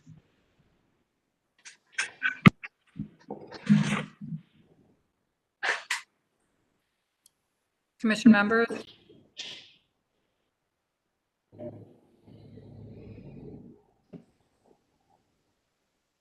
I move to approve as presented. I second. Second. Is there any further discussion before we take the roll? The only thing I would say, and I'd like to put it on the record, is since we're splitting this and then it's going to go out for sale, is that I think one of my fears would be that it transfers a few times before someone develops it and someone comes in with 3, 4, 5 units, which has been happening a lot. So I think it's our intention in splitting this that it's going to come back as a single family house versus a dense proposal. So I just want to put that on the record. You want to call the roll? Downing. Yes. Fluker. Yes. Curry. Yes. Paul. Yes. Slife. Yes. Motion carries. The next one is also Wesley Harper. It's permanent parcel number 001-10-005 and -074. This is at 9803 and 9805 Lake Avenue. Thank you. Yes, we were here, I believe, November as well to present this project for conceptual approval We've been through the Far West design review for conceptual approval as well. And so we're here today to speak to the proposed lot split. Having that confidence that this project got conceptual approval, we got into the more granular detail in the site plan. So now we have final dimensions that we're proposing, and normally I would have presented the lot split during the conceptual as well, but we weren't finalized on the dimensions. So next. Again, I think everybody's familiar with the site. We're on Lake Avenue. The house that you see to the left would be rehabbed as a unit condominium as part of this larger project. And then the vacant lot you see here would be developed a 6-unit condo structure and then 4 units in the back for townhomes. Next. Next. The view towards Edgewater Park, and then a shot of the rear of the house. Next. And then the existing garage, which we're going to be rehabbing in the back as well. Next. Apartment house to our west. Next. The current parcel layout is the site with the home on it is 70 feet wide. That 70 feet dimension is incorrect. Running 200 feet. And so the vacant parcel is currently 60 feet by 200 feet. Next. So what we are proposing is basically a flip of those dimensions in some ways in order for us to accommodate this 5-unit condominium structure and then the townhomes south of it. So, the rehabbed home would obviously, maintain a 5-foot minimum dimension to the new property line, so we don't have to fire rate that existing home in any way. So, to me, this is really just kind of an administrative change because both of these parcels will be the same developer at the same time. So with that, I'd open it up for questions. If you go to the next page, Maurice, it'll just show what we're proposing on the site. Again, we have conceptual approval for the overall project, but I just want to familiarize you with the aesthetics of the project, and you can probably go back to the previous page for lots of discussion. Thank you.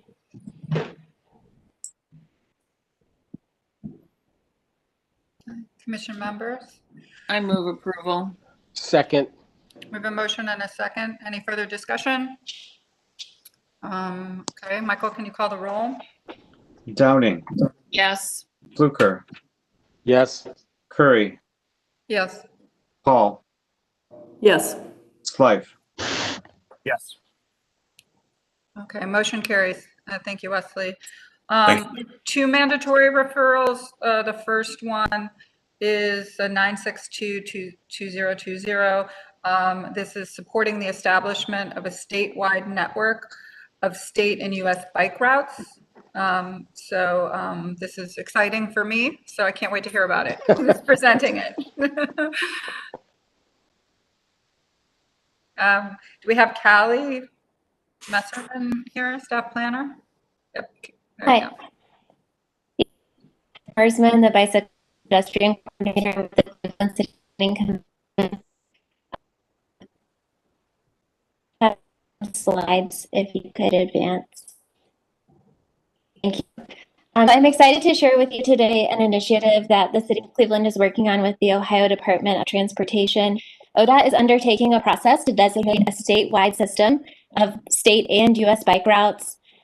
These connect to what are U.S. bike routes spanning the nation. And so they are working with each jurisdiction that owns or maintains bike facilities on the identified state and U.S. bike route system to get a resolution of support for the designation of these routes. The goal is to have statewide connections for bicyclists going throughout Ohio and connecting to nearby states. driving bike tourism to Ohio cities, as well as making it easier for people on these bike routes to navigate, as well as helping drivers to know to expect bicyclists and respect their right to the road. Maurice, if you could go to the next slide, please.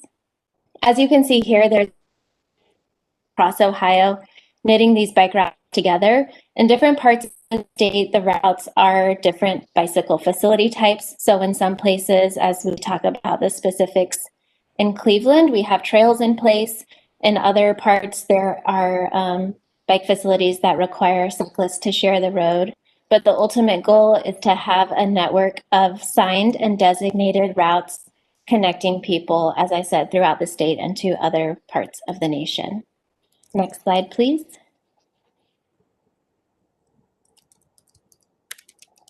In Cleveland, we have 3 main bike routes that are on the list to be designated as state or U.S. bike routes. The first is the Ohio to Erie Trail, which connects from Cincinnati all the way north-south through the state of Ohio to Lake Erie. Our portion of that is made up of the Towpath Trail and then the Tiger Trail projects that the Metro Parks are working on to connect from Canal Basin Park by the Cuyahoga River to Lake Erie at Edgewater Park. As you may know, all of these portions are off-road or in the process of being constructed to be off-road on trails. And that is US Bike Route 21 and State Bike Route 1. Next slide, please, Maurice. The second designated route through Cleveland is the Lakeway. This is US Bike Route 30. Portions of this through Cleveland are on trail, off-road. As we go through the downtown area, there is a shared routes with bicyclists in the road. This is currently signed and designated as the Cleveland Lakefront Bikeway. Next slide, please. The route to be designated in Cleveland is the Harrison Dillard and Lake to Lakes Trail. As you know, through Cleveland, this goes through the Cultural Gardens and connects through Shaker Heights. The route goes from Lake Erie to the Shaker Lakes and Shaker Nature Center. Next slide. So what is being asked of City Council here to talk about today is a resolution of support to designate these routes. Like I said, ODOT is collecting resolutions of support from each jurisdiction across the state to take to the national designating body, AASHTO, to apply for state and US bike routes across the state of Ohio to be designated. What we are agreeing to with the passage of this resolution is that we agree with these route designations. We want them to be designated and part of the state and US bike route network. We acknowledge that they will be mapped by ODOT, and signs like the logos that are in the bottom left-hand corner of the slides will be installed along these routes to help with designation and rider navigation. We also acknowledge that the routes may change over time, so as bike facilities are added, trail segments are constructed, we can work with ODOT to adjust the exact alignment of the state or US bike route to be on the lowest stress bike facility. But in general, we're making those connections and linking up with the neighboring jurisdictions and bike facilities in those areas. And finally, we give approval for these routes to be designated by the appropriate officials, which are ODOT and AASHTO. Next slide, please. What the resolution is not committed to, it doesn't change any rights for bicyclists beyond what are outlined in the Ohio Revised Code. It does not add responsibility for us as the city, does not dictate that we have to build bicycle facilities. This is a little more applicable to places that may not have designated facilities along their designated routes. ODOT will work with us to develop and install the signage, so that is not a requirement for the city coming with this resolution. And we will be coming back to you like with legislation for additional authority to actually install that signage. And as I mentioned before, we know that these routes may be adjusted. So this is a resolution in support of the designation of these routes. Next slide.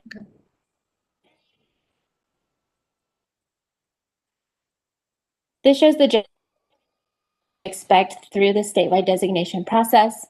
We're applying for well, this resolution will allow ODOT to put together a packet for the formal designation application, and then you can sort of see the signage planning and installation timeline unfolding from that point. I'm happy to take any questions or offer more information. We are excited about this. This plays into goals and conversations with Destination Cleveland about bicycle tourism in Cleveland, taking advantage of our only improving trail network. And so this is just another piece of developing that and making it safe and convenient for people to navigate what we have to offer here in Cleveland. Thank you, Callie. Commission members, any discussion? Yeah, I'm sorry. We had Ms. Paul with her hand raised first, but go ahead, August. Let's go ahead, Tommy. Yeah, no, I think this is really exciting. And along with all the signage and really making it clear and dedicated to this network, is there any integration of any type of public art throughout the paths and the bike lanes and such throughout those routes? That's not part of this designation process. I know that has been a point of conversation along several of our trails. For example, the Lakefront West bike route has some public art sit and see installations along it. So it's certainly something that I know we, as well as other trail partners, are looking at integrating as often as. Is there anything that we can do as private citizens to ensure this moves ahead? Because I know sometimes when legislation gets attached to other stuff, it gets lost or taken off. So should we contact our council, Congress? Who should we be talking to? Any pushback or delays in this?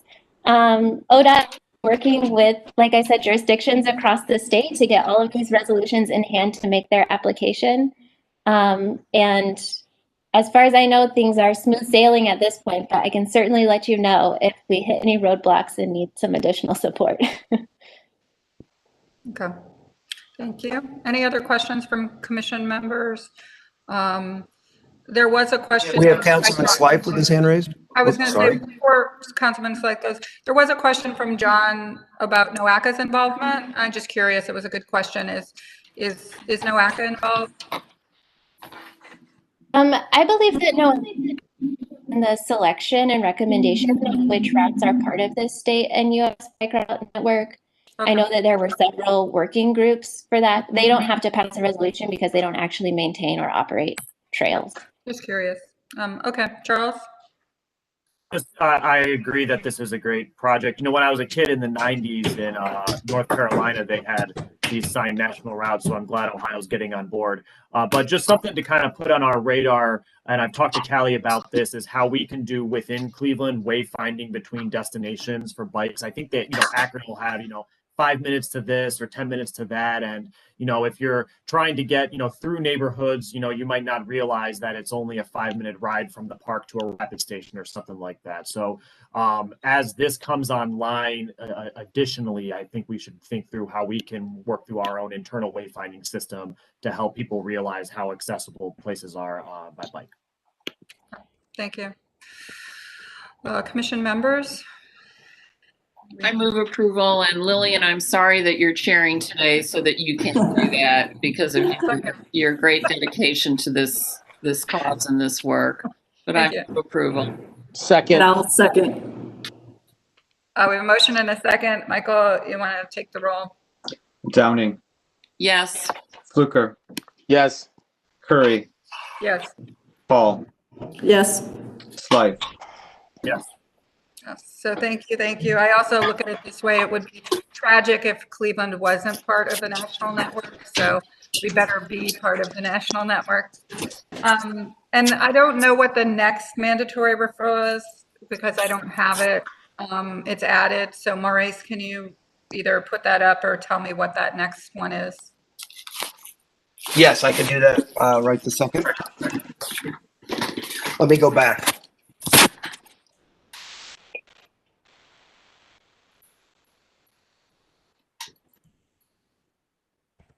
There we go. And we have James Woods. Okay, oh, it's there. It's number 978-2020, authorizing the Director of Capital Projects to enter into one or more license agreements with one or more vendors to design, install, and operate roof-mounted and ground-mounted solar panels and battery storage on select city facilities. Also very exciting. Yes, thank you, Planning Commission. Jason Woodham, the city's Chief of Sustainability. This ordinance is an important step as we look to move forward on some of our climate action planning goals. When we reset our climate action plan in 2018, we did carry forward some aggressive emissions reduction goals. So we want to reduce emissions 80% by 2050. And in our own internal municipal action plan, which governs what we're doing at city facilities, we have an aggressive goal of a 45% reduction by 2030. We know that the most significant portion of emissions in our region, about 50%, come from energy usage. So we've got to look at ways we can transition both city facility energy usage and broader public energy usage over to more sustainable and renewable, cleaner sources. In addition, we have a goal, and we're working through a fairly detailed plan to get to 100% renewable electricity demand by 2050. And solar installations such as these are a critical component of that. So what we've done is we've gone out to bid to look at to look at 16 sites that are city-owned properties, both within the city and some within the water system footprint as well, that would be suitable for either a roof-mounted or a ground-mounted installation. We've got about eight roof-mount sites and 6 ground-mount sites because we want to get a sense of what we're looking at here. What we've looked for in our bid is a turnkey project. So essentially somebody to come in, design, build, and then also continue the operation and maintenance because these aren't things that we have the technical capabilities internally to do the maintenance and the operation of over the lifetime of it. We've looked at multiple financing models. I think we're moving towards some type of power contract approach where the payment for the electricity will recover capital costs as well as the ongoing operation and maintenance costs for the facilities. We've got bids from multiple vendors and we're looking at different time periods. Those bids are still open, so I have to be somewhat careful on how I respond to those things. Now we're looking at 16 sites. We're pretty sure that not all 16 of those, after a very detailed technical, financial, and operational kind of review, are going to be suitable for installations. For example, we know City Hall is one of the 16 sites we included in our bid, and it's going to have some challenges, but we're still trying to kind of figure out whether or not that will be feasible or not. Some of the other sites may fall out for other reasons as well, but what we want to do is begin to push forward with projects such as these so that we can start to make some progress on some of those emissions targets that we have. And with that, I'll take questions. Okay, thank you, Jason. Commission members? I move approval. Second, Fluker. We have a motion and a second. Michael, can you take the roll? Downing, Yes. Fluke, Yes. Curry, Yes. Paul, Yes. Yes. Okay. Motion carries. The next one, I'm going to ask Charles to take over and chair the meeting because it's the East 66th Street TLCI plan. I think this is here for information, but since the foundation is funding this study, I'm going to recuse myself. But I'd like to also say to everyone, not just about this, but we still have quite a few agenda items. So if all the presenters going forward, and especially in design review, if we could keep things pretty succinct so we can get through by noon because we can't lose our quorum. So with that, I'm going to turn it over to Charles to chair for this. Okay, thank you. And just for clarification, if this is a special presentation and there's no vote, is there any need for people to be sworn in, Maurice? No. Okay. Well, with that, we have the East 66th Street implementation plan. Who is here to speak on this? Good morning, members of the commission. This is Michelle Bandy Zalatoris, an urban designer from City Architecture, and I'm joined here today by Joyce Wong from Midtown, artist and engagement leader Lexi Lattimore, and neighborhood resident Keith Benford. And we recognize the timing this morning, so we will do our best to keep this brisk. This is not a typical, Sorry. Oh, go ahead, please. Thank you. Thanks. This is not a typical streetscape project. As a result of recommendations from the 2014 Leak Park Plan and to support the development of numerous new initiatives along East 66th Street, including the new Cleveland Foundation headquarters, it was determined that the timing was right to move forward with a design for the East 66th Street corridor to tie these investments together and better support the neighborhood. Our team was asked to approach this in a manner that would result in a 21st century street, a new prototype for how streets could be designed in the city of Cleveland. It became clear that to meet this goal, we needed to change the process as well. This has been a people-focused process aimed to build equity and empower residents every step of the way. As you can see from our guiding statement for the project, the design has been developed in a manner that considers justice for underserved communities at the core of the work. Sustainability, accessibility, safety, and supportive technology are the cornerstones. Next slide, please.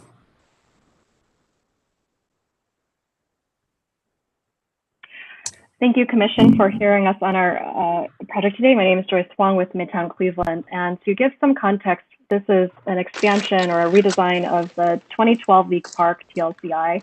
And we expanded the geography, which was originally from Chester Avenue to Lakewood Avenue, just north of Leak Park. We expanded that to include Euclid Avenue to the south and then Superior Avenue to the north.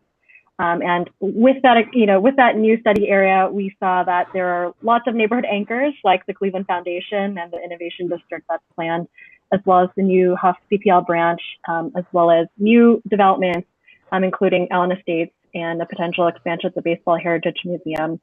And so with these neighborhood anchors, with existing anchors like Fatima and Chateau Huff, we really wanted this to be a community-driven process that would connect Huff and Midtown, and then specifically as a streetscape project, connect across Chester Avenue, which has historically been physical infrastructure that has segregated and separated the two neighborhoods. And I did want to note for the record that these drawings are meant to have a draft symbol on them, and these are renderings of, these are not final. So go ahead to the next slide, please. Hello, everybody. My name is Lexi, and I have had the privilege of working with this team. Our process, again, has been people-centered. We recognize that residents are the experts of their own experience, and that is exactly how we approached at our first engagement at the Fatima Family Center in February, from which we heard from over 60 people, young and old, who told us that this process was about justice, racial, economic, and environmental, and that this streetscape should really center accessibility and peace. Moving on to the next slide, and as you all can see, between March and July, we had to go virtual because COVID hit. However, we did not enter the Zoom space in doom and gloom. So Maurice, on the next slide, you can see that we really aimed to make this a celebration. We hosted virtual block parties, kitchen table discussions, and we really heard from residents who believe strongly in the power of their collective voice. They told us that success on this streetscape will be if they are heard, and it will fail if they are dismissed or ignored. Moving to the next slide, we know that justice takes courage, and residents have outlined the look and feel of what that could be, including a street So I that think that attracts, same code is still good. including a street that attracts So that's the youth. one I sent you.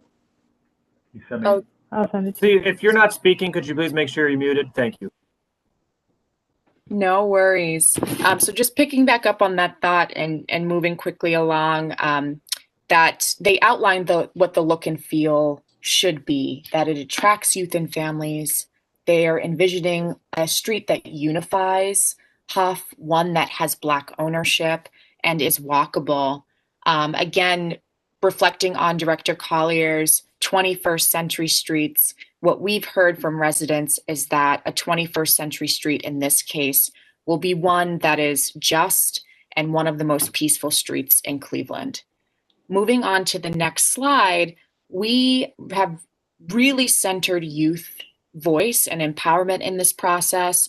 We do know that youth are our future, but we also know that they are our present and that they hold an incredible amount of knowledge about their lived experience. And with that, I just want to pass it over to Keith Benford Jr., one of our youth leaders in Huff and throughout the city of Cleveland. He grew up on East 66th Street, and he's going to share a little bit about this youth design session and the Youth Advisory Board. Thank you, Keith. Thank you, Lexi. So in this meeting that we had back, I think it was in June, a lot of things happened. I think the two words that will best explain it is involvement and expansion. In that meeting, we were very connected. They were very well synchronized in our agenda.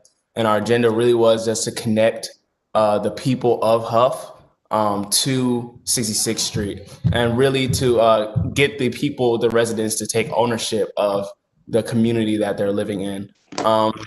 More specifically, we had a lot of ideas that were pretty much around just involving the rest of the 66th Street corridor. So going past Wade Park, we were thinking about doing a lot of expansions there.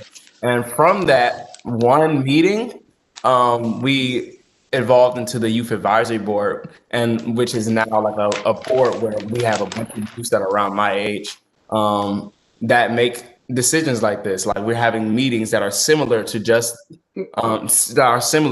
this meeting as well. So yeah, I'm very grateful for the opportunities that Midtown has given us, and because what they started is really big, and I cannot wait to do more work. Thank you, Keith, and we'll pass it back over to Michelle in the next slide.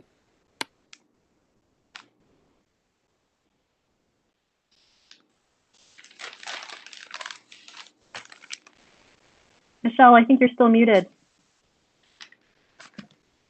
Sorry, thank you. The community's voices led this work, which resulted in an update to the neighborhood plan and a detailed streetscape plan that is ready to move directly into pre-engineering. We considered a range of neighborhood concepts together, with the community seeking the development of safe and welcoming spaces, infused with art, color, green space, and places to connect with neighbors. Next slide, please. Two big ideas emerged: the creation of a Black Avenue lined with Black-owned businesses, arts, and cultural uses that can serve as a cultural hub for the city. Next slide. And the creation of a linked series of public spaces throughout the neighborhood to better support the community and connect one another. Next slide, please. Informed by the youth design charrette, this resulted in a series of districts and community hubs with distinct themes. We also developed ideas for transitional spaces. This is a plan for a flexible parking lot that transforms to an adaptive community space when parking is not needed. Next slide, please. The streetscape is intended to tie all of this together. As mentioned previously, the goal is to create a new prototype for Cleveland, a 21st century street that incorporates details that consider these approaches. Next slide, please. We started with the existing layout. The right-of-way here varies from 55 to 60 feet. The street is currently characterized by broken and missing sidewalks. Approximately 40% of the sidewalks are damaged or unusable or missing altogether. Low lighting levels and a significant number of utility poles characterize this space. Next slide, please. We looked at a range of alternatives that could incorporate a multi-purpose path, green infrastructure, on-street parking, bicycle facilities, and more. Next slide, please. And we ended up with an approach that rebalances the street to continue to support 2 driving lanes and on-street parking while providing new spaces for bikes and pedestrians and new approaches to landscaping along the street. Next slide, please. We have looked at different layers of detail along the corridor. While the previous image represents the basic layout, we have identified 2 districts along the length that will receive additional details of special paving, additional landscaping, and infrastructure that supports the ability to close down these blocks for special neighborhood events. On the left, the orange block is the Cleveland Foundation block between Euclid and Chester. And then in the middle of the image is the League Park block. And the intent is that those can become places for special events in the future.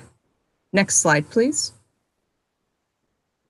The following drawings demonstrate the design approach in plan, reflecting different zones of use: accessible path zone, utility zone, and green infrastructure and amenity zone. And this image takes a look at how that lays out in the Cleveland Foundation block. Next slide, please.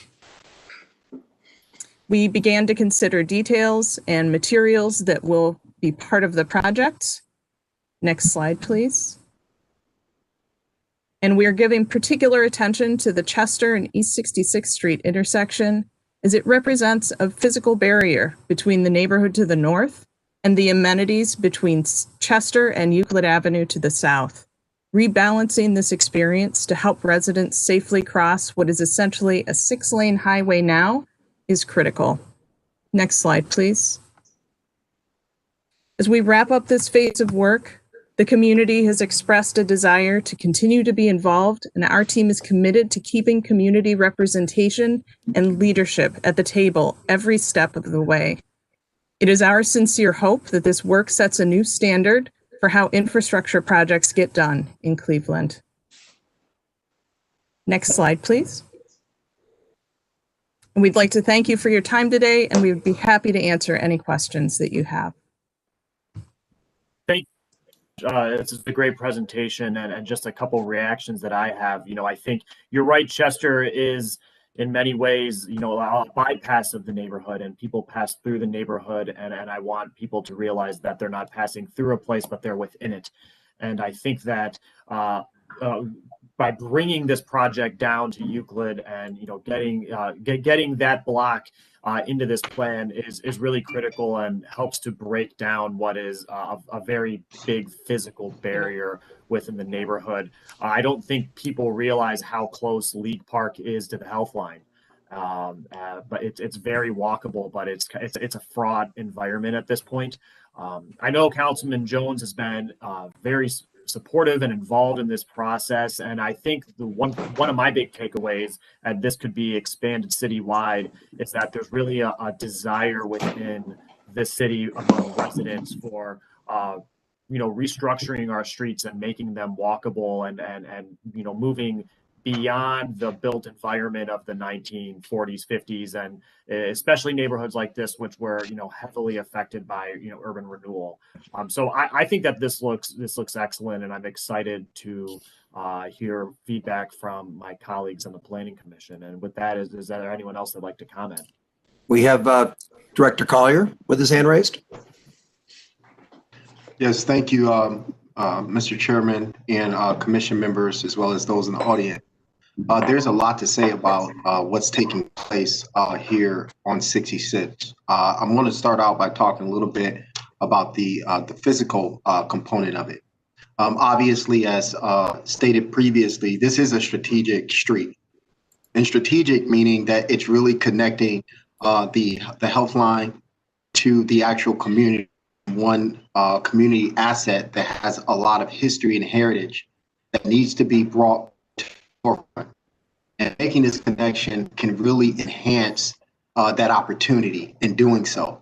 The other component is this notion around building a 21st century street, which is something that we coined to sort of brand and identify how we need to think about streets in the 21st century, that they're not just places for cars to move through, but they're places for people and places for experience.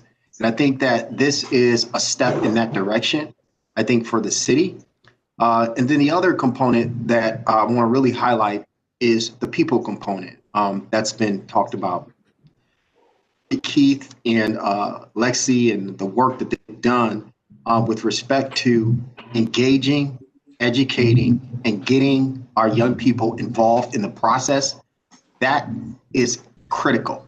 They've also been a part of the zoning work that we've done in the city. So I think it's very important that having that youth component and starting to build up the understanding of our young people who are really going to be the future decision makers, I think is really, really critical. So we're really excited about not just this effort, but the process associated with this effort. So thank you. Mr. Chairman, we have Eric Herman. Yeah, just wanted to take a minute. I'm the capital projects manager for Cleveland Public Library, and I just want to stop in as a cheerleader for this project. We have been very closely tied to the project as we're developing our new Huff branch, and the work that has been done to bring all of the potential users and residents in the area has been extraordinarily helpful to us in bringing information about our future patrons, but just that this is going to be a great project, and we're very happy to be tied to it.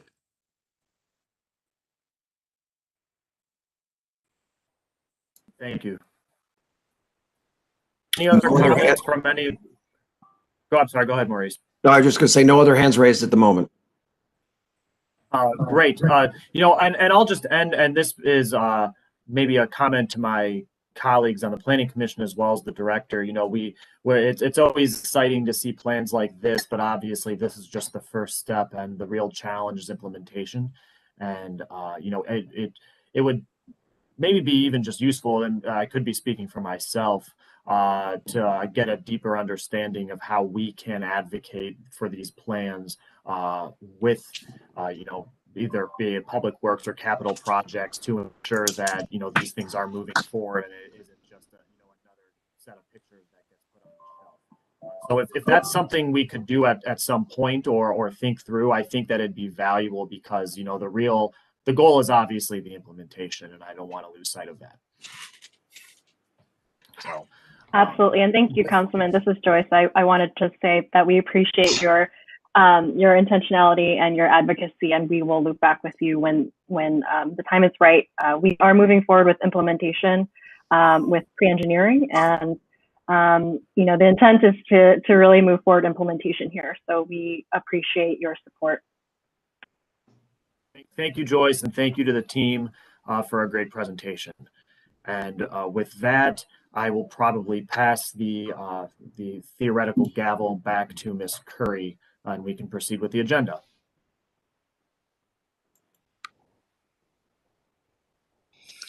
Okay, thank you all. I would just comment to you, Charles, that the City of Cleveland Mayor's Office and Capital Projects deserve some real praise in terms of how they've been working collaboratively on the project and really open to the process, as well as taking a leadership role in the next phase. So the city has been a leader in this, and so I just want to say that. All right, we're going to move a little more quickly. We're heading into the design review. We're going to start with the far west. I need to swear in the speakers of the next entire sections as we go through.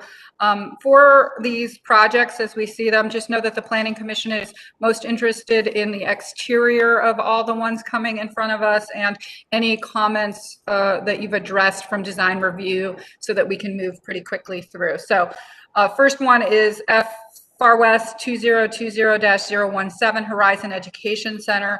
We approved the conceptual approval on November 6th, so it's here for final approval. And there are some conditions that are attached, so if the applicants could please just address also specifically those conditions.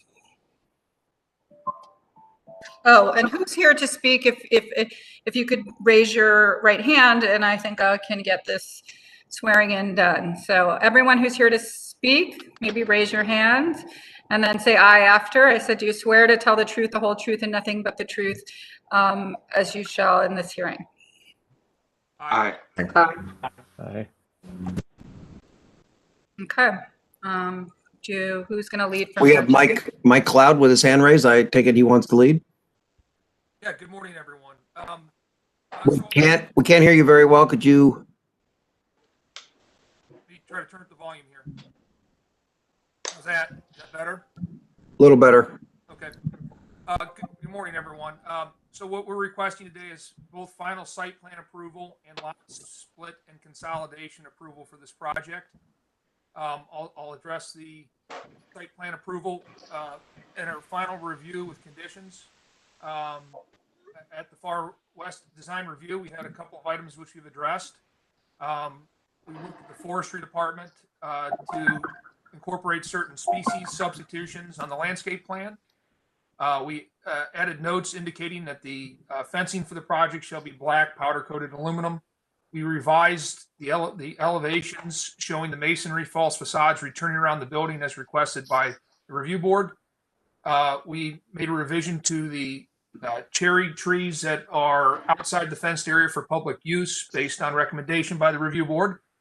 And we have also, in working with Horizon, Cadell, and Smart Development, concluded a land swap purchase agreement, which addresses concerns for both Smart's redevelopment of Dindia Terrace and this project, and we've attached that. And the final comment was that playground equipment will meet all required safety standards and will be designed by the owner's vendor at the time of building permit submission. The second item, if we can, let's click through some slides here and get down to the section on reapportionment. So currently there are 3 parcels, and one of them is a parcel which there are one undivided 1/16 interest for each of the townhomes of Dindia Terrace. It's a landlocked parcel with an access easement. What we've worked out in the agreement between Cadell, Smart, and Horizon is that we will Horizon will be granting part with the new parcel B that's designated with frontage off of Franklin Boulevard, and Smart will be granting, along with Cadell, because Cadell presently has one of the townhomes, will be granting the interest in the landlocked former parking lot to Horizon. And so we sort of clean up the apportionment here into a parcel A and parcel B. Also, as part of the agreement and as part of this project will be the construction of 32 space parking lot and dumpster enclosure for the use of the townhomes. Presently, there's not that much parking there, and this will give off-street parking back off of Franklin Boulevard. And then we'll also allow the balance of our site geometry, which has been vetted through architectural review, to take place. With respect to exterior, if we can scroll down a little bit.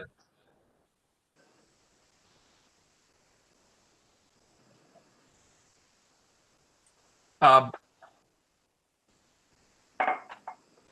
recommendations, the architectural review, the elevations, we picked architectural elements from the adjacent Neil Terrace, which has been nicely restored, and incorporated them into the design.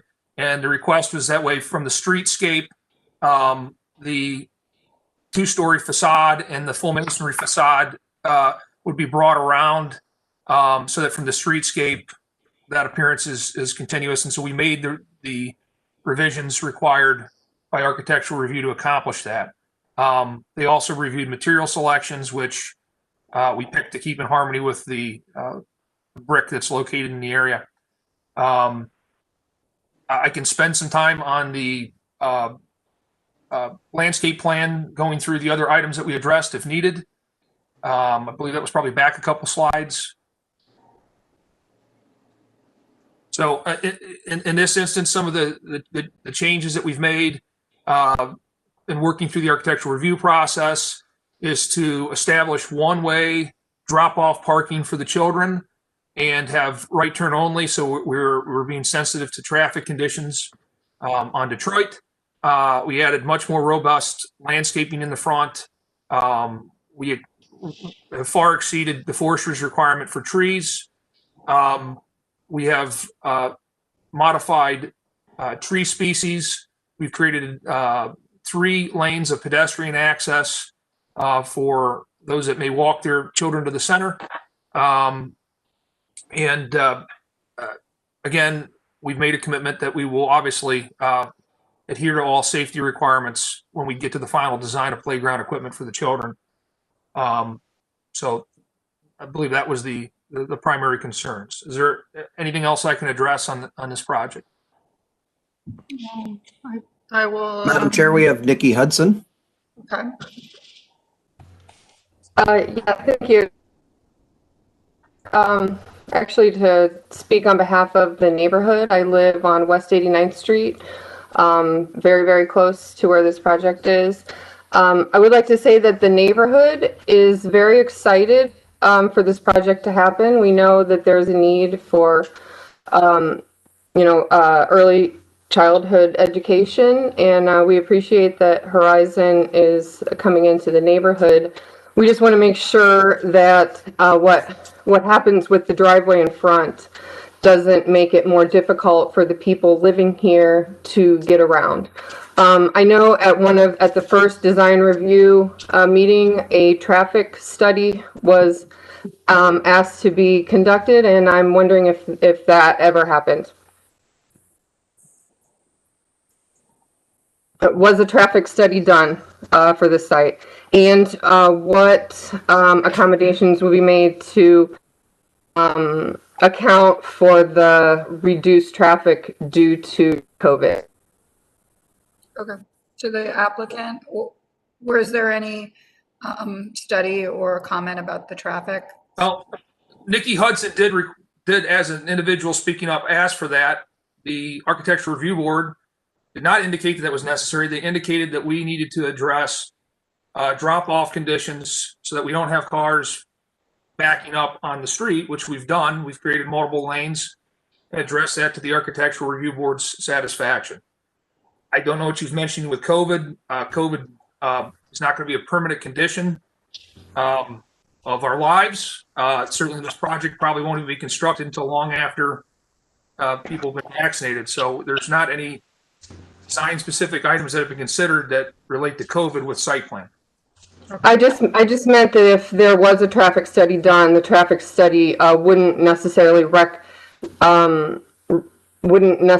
reflect the actual conditions once everybody is returning to work. That's why I mentioned COVID. And it was at the very first Far West design review meeting that a traffic study was asked to be done. Unfortunately, the neighborhood wasn't given the opportunity at the last planning commission meeting, or I would have brought it up then.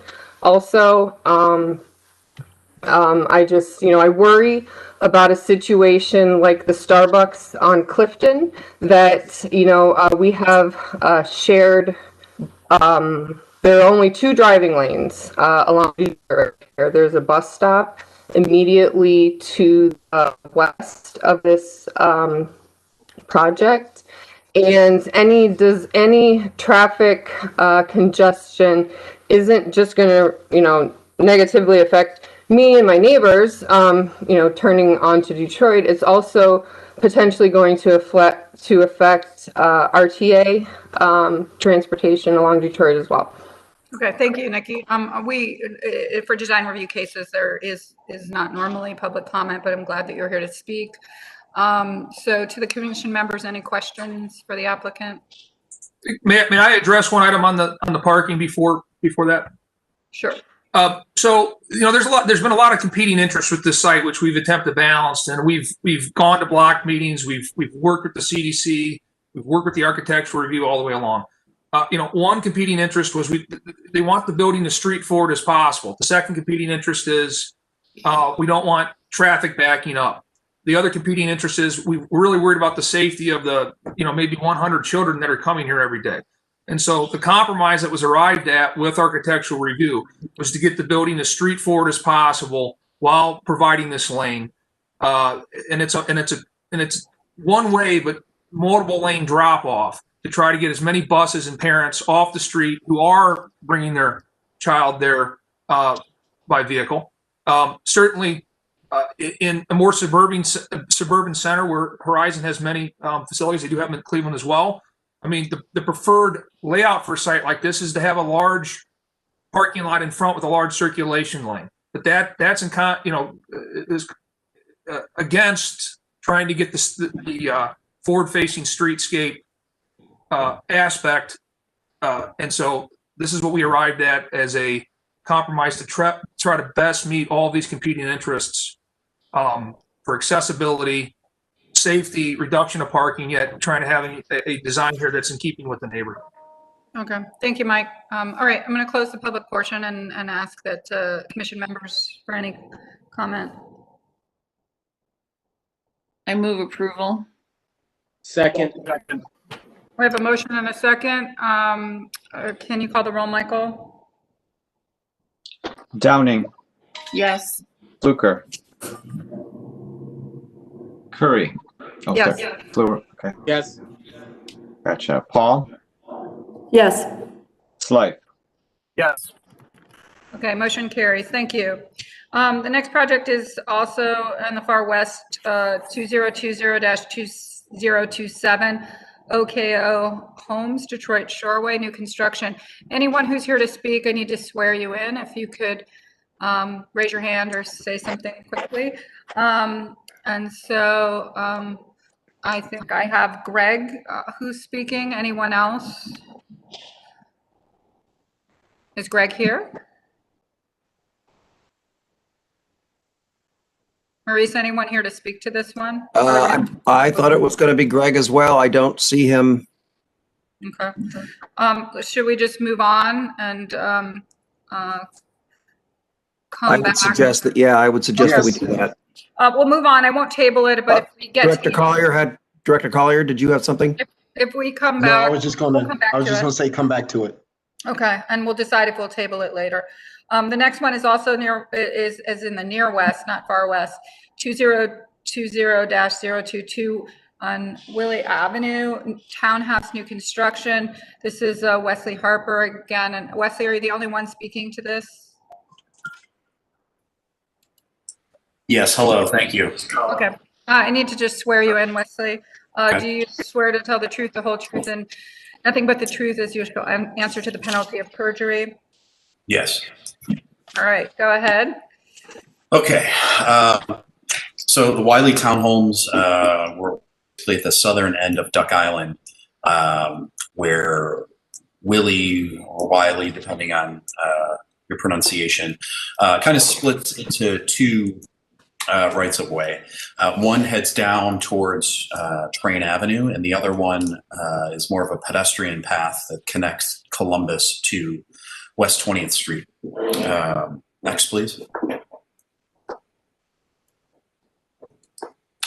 So here you can see our site relative to the the primary road bed of Wiley heading down towards Train Avenue, and then you see the little walkway just to the right of the cyan colored box. That heads to West 20th Street, which is in the background there. And so the site we're talking about is currently vacant. There's been a good amount of new development that's occurred in this little corner of the neighborhood over the past couple of years. And so this is basically phase 3 of a larger development that we've been working with Matt Burgess and then Tremont West and then City Planning Commission, Matt Moss, on putting a bow on this phase.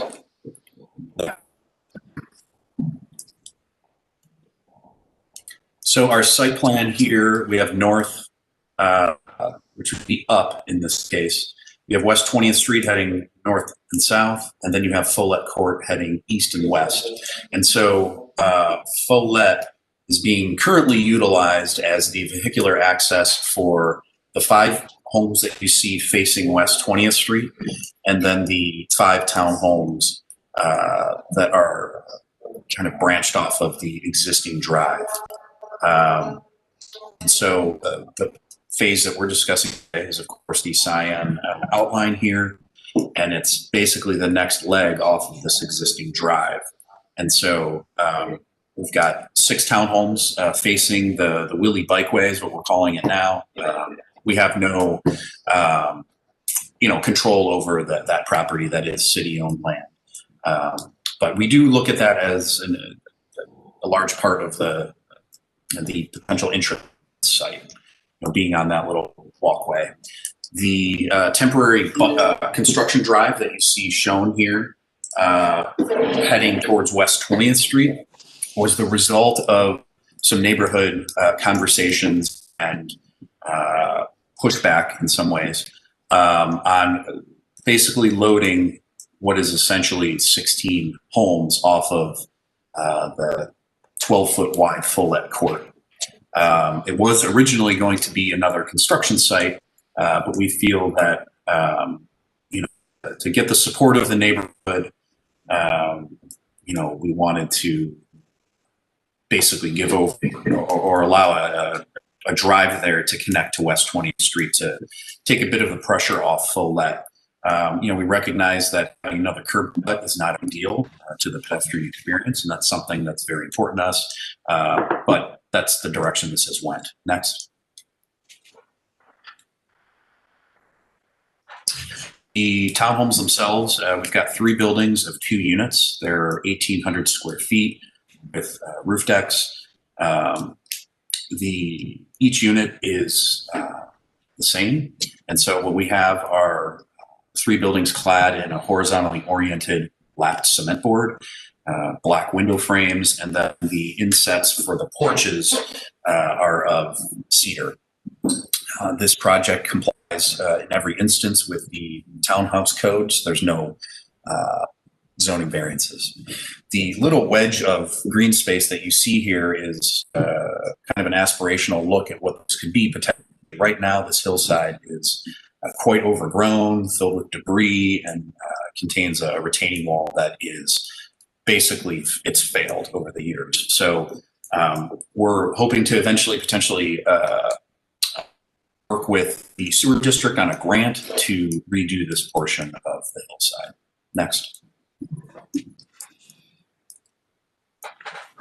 Just another view from Willie as it drops down towards the flats. You can see we're looking to get some landscaping in between the existing bikeway and the homes themselves to get a bit of privacy, but those first floor spaces would have either a 3rd bedroom or a home office. We think the home office is probably more likely in today's times. Next.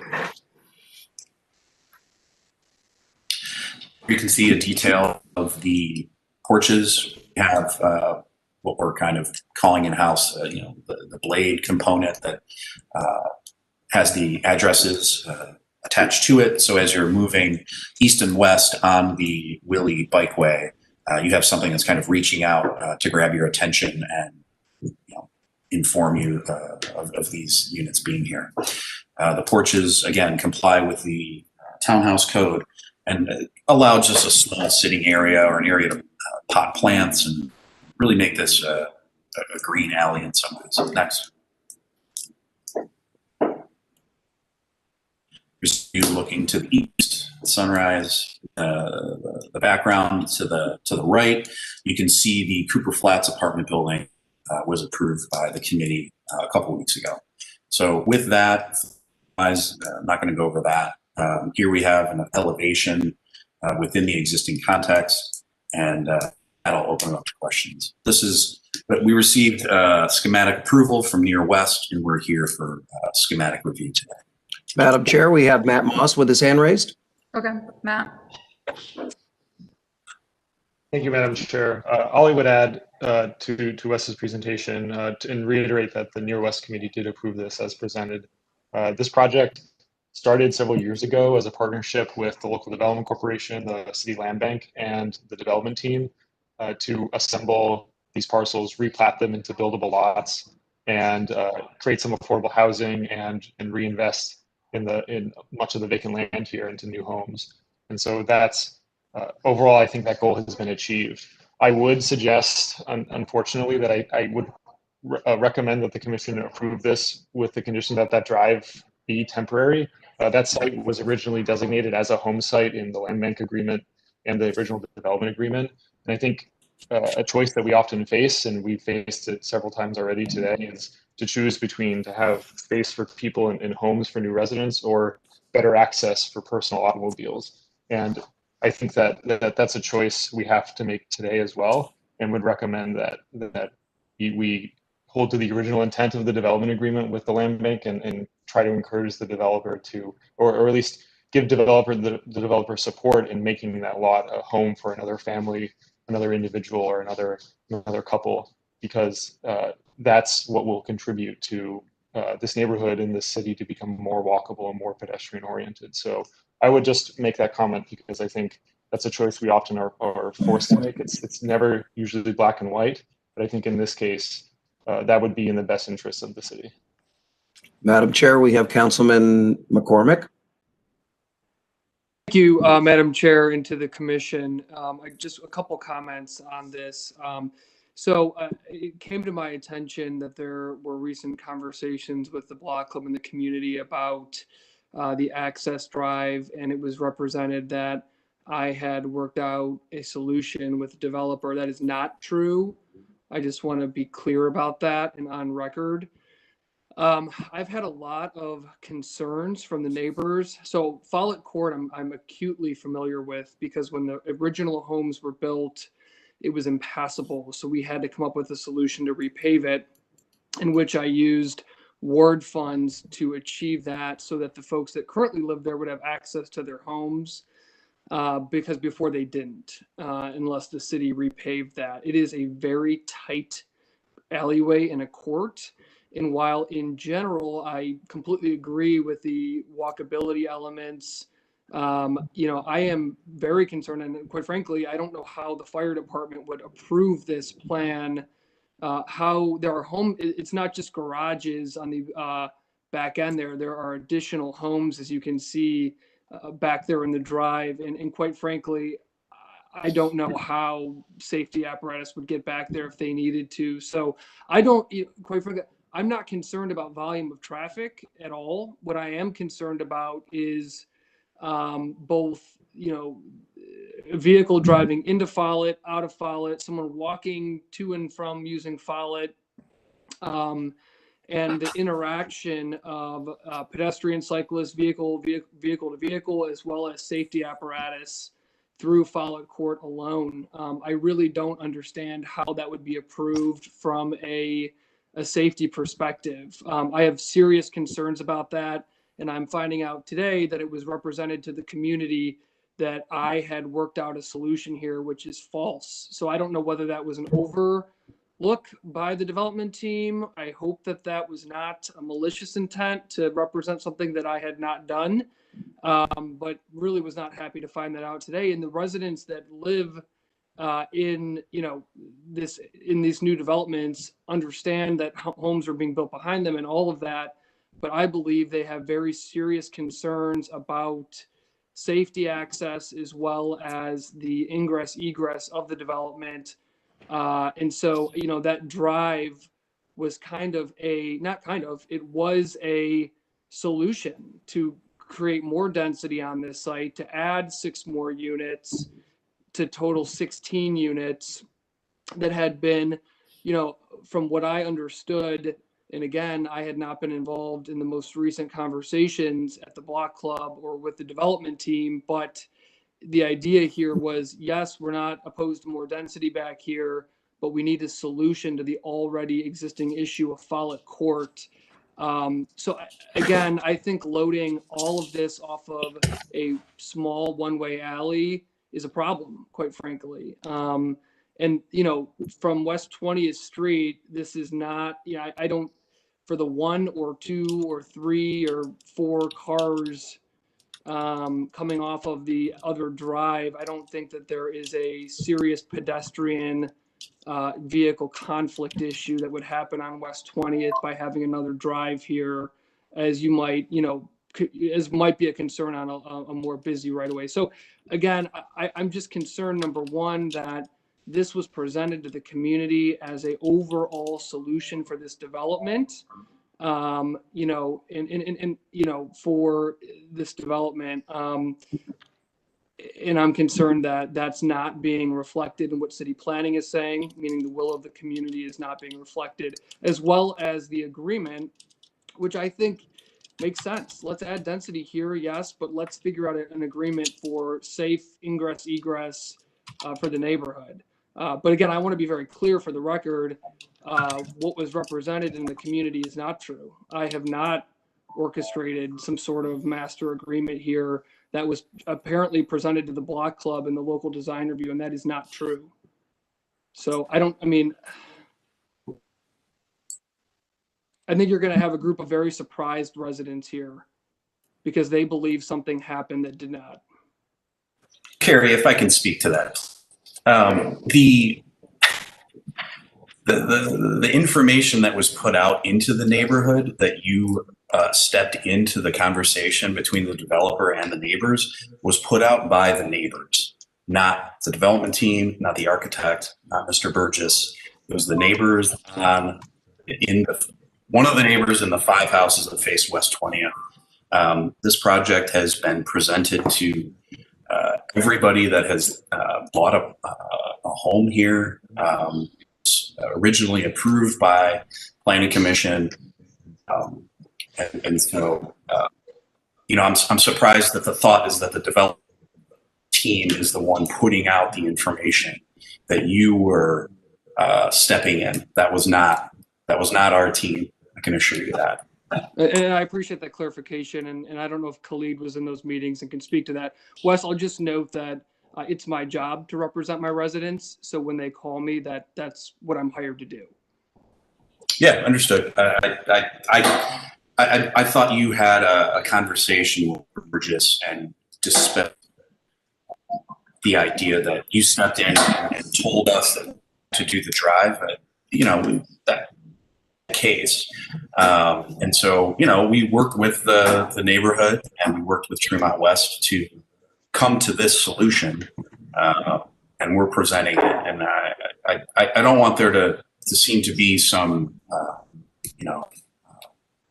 false information being put out there by the development team. I mean, this is the 3rd phase of this. We've done it the right way along the way, and we're meeting zoning code and working with residents. I think I'm sorry to interrupt you. We just need to move along, but I think you should talk to the councilman offline and talk about this issue. I do have a technical question. What are we being asked to approve here today, since this is a design review case? And I'm not entirely sure a design review case would approve a lot split. So I need to know specifically from either Freddie or from staff, like what is the specific, this is a design review case. What are we being asked to approve? And it's not final approval. So please, someone clarify. Madam Chair, we have Matt Moss.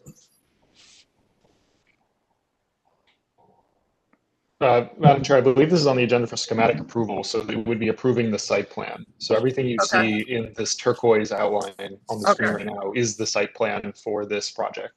Okay. So for schematic approval, it was approved as presented. And so what I'm not clear on is what, what it means to this project around the access or the drive. I do agree with the councilman that it would be difficult for fire to probably approve this without that drive. Commission members, I don't know how I'm going to handle this. We have August Fluker with his hand raised. Go ahead, August. For the density that's there, they have one curb cut. I think it's phenomenal. So I think sometimes you can't be purist about this.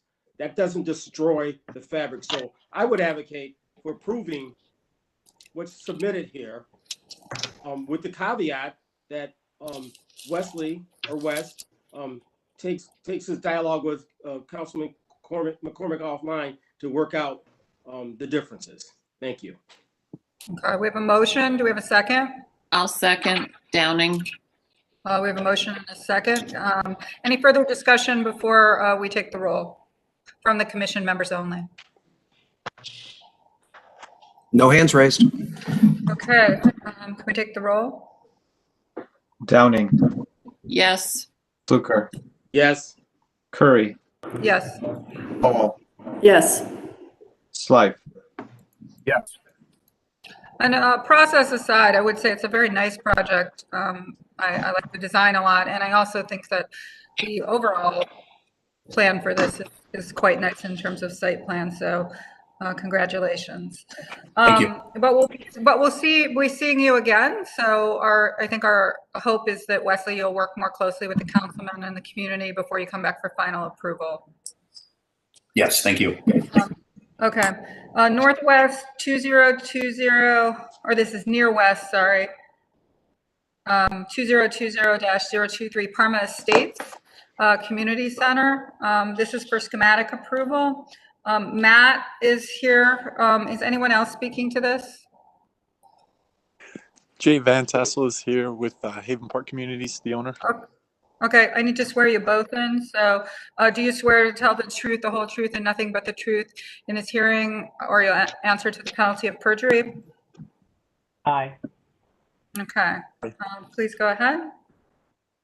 All right, so this is Haven Park Community Center. This is located just north of Brook Park Road. It's an existing mobile home park with primarily seniors.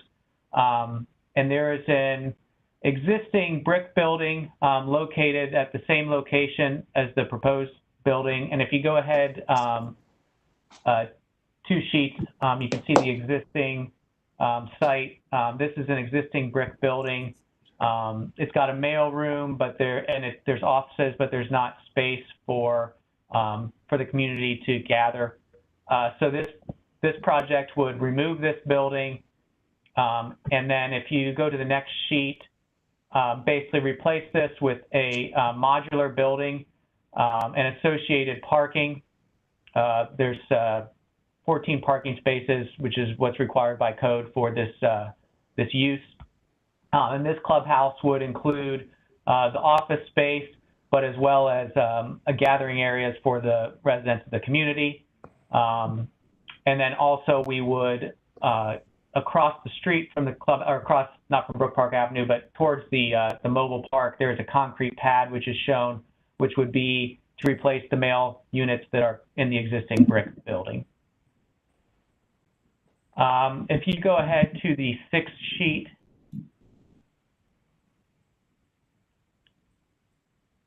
this has the architectural views of the building. You can see we've got some wood paneling, reinforced panel board, which is the kind of shown in the O1 and O2, stone veneer, and then a metal along the roof, or kind of the upper portion of the building.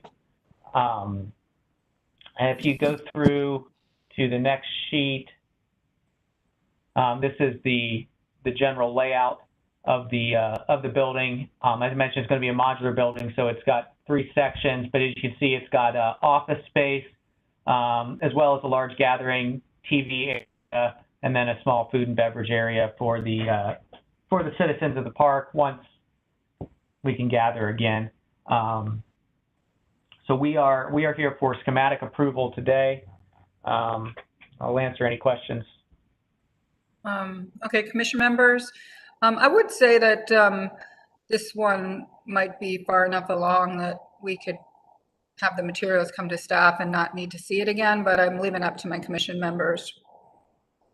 It is here for schematic, but not sure that. We would be okay with that, Chairwoman.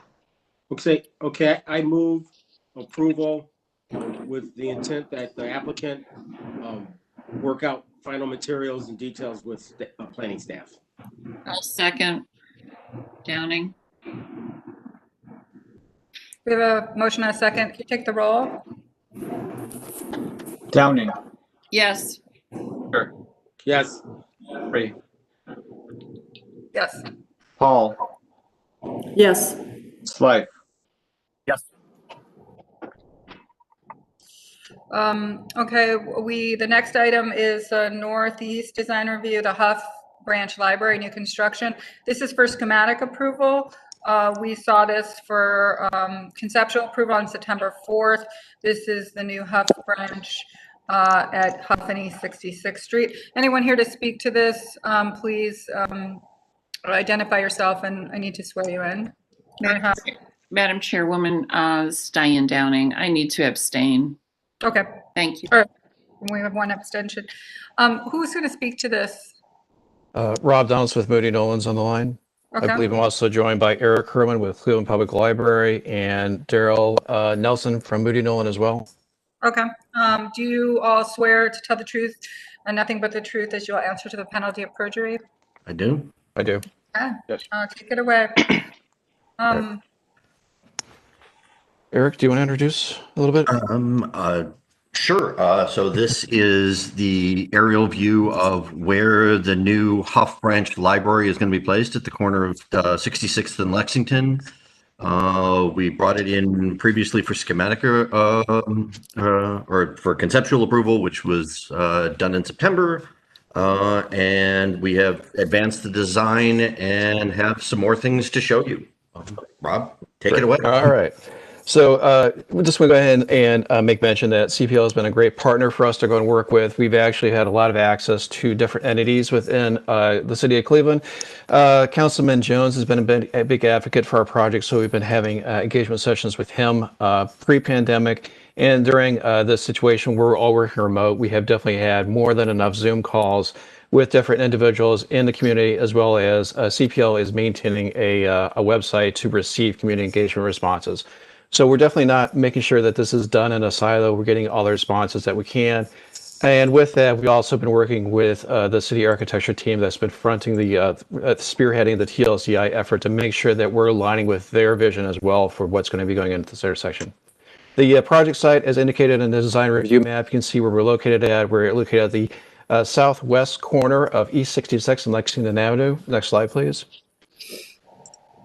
And a little bit of some of what's going on in the area. We've talked about East 66, and as we start to look at the area, we know that there's League Park right across the street from us. Fatima, we have a number of influences within the area, but also we're looking at cultural and institutions that we want to go and we want to thrive and bring up. Next slide, please. Existing conditions, currently the site is land bank parcels. We are working with the city to go and get those obtained as well as consolidated. Number of different facilities were on the site at one point in time, but right now we're looking at this to be reimagined for use within the community. Next slide, please. Some of the context photos, we presented this before, and we're starting to look at the warmer tones of these buildings that are around the project. So League Park across the street, Fatima is right across to east of our site. There's a building that's north of our site that has been a potential development area, and then there was also some residences. With the residences, we've also have gotten contact and feedback from these individuals, particularly the one that's just south of us on East 66, who's been a big advocate for us to maintain some of the plantings that we have on site. Next slide, please. When we did have the engagement session with Councilman Jones, we did learn a little bit more about the uprising from the citizens. We learned that this is something that we want to go ahead and have the library tell a little bit about the story of, as well as going to be the satellite location for the Sports Research Center. The CPL has the largest sports research institution in the country. It's nationally recognized, and we want to bring this here while at the same time bringing the story of Huff forward. Next slide. So with that, one of the design narratives that we've landed on is a term derived from Sankofa. It's an African term that means to go back for it, learn from the past. And it's a bird that actually is protecting the egg of the future. So looking at this as a design narrative for our project, we also then started to use this as a design narrative for our diagrams. Next slide, please. And with this, the building, we started to look at schemes where the building actually would turn back on itself. So looking at the ideas of how the building would actually interact with itself, how it would actually start to meld the new, meld the traditional, and start to play around with some of the different materials of that. So we looked at this offset, and also I would say not just an offset, but also a collective agreement between these two different paradigms. Next slide, please. The site plan, we have been working well with our landscape partners at Drew, and with this, we have positioned the building in such a way that it actually mimics the plaza that's across the street from Fatima, so it starts to engage and talk to that, pulls back a little bit, and this goes back to what we've seen at the branch itself. The kids go out into the plaza space, they like to hang out, they like to play after they come there from school, so we gave them a little bit of space to start to let the building breathe and receive. The site plan itself, we've already spoken with RTA, and they're looking at this potential for the stop to actually be right out there in front of the building. And we've also been working with the TLCI improvements on E66. So this way the building actually integrates with the proposed 10-foot multimodal path that is proposed to go north-south on the west side of the street.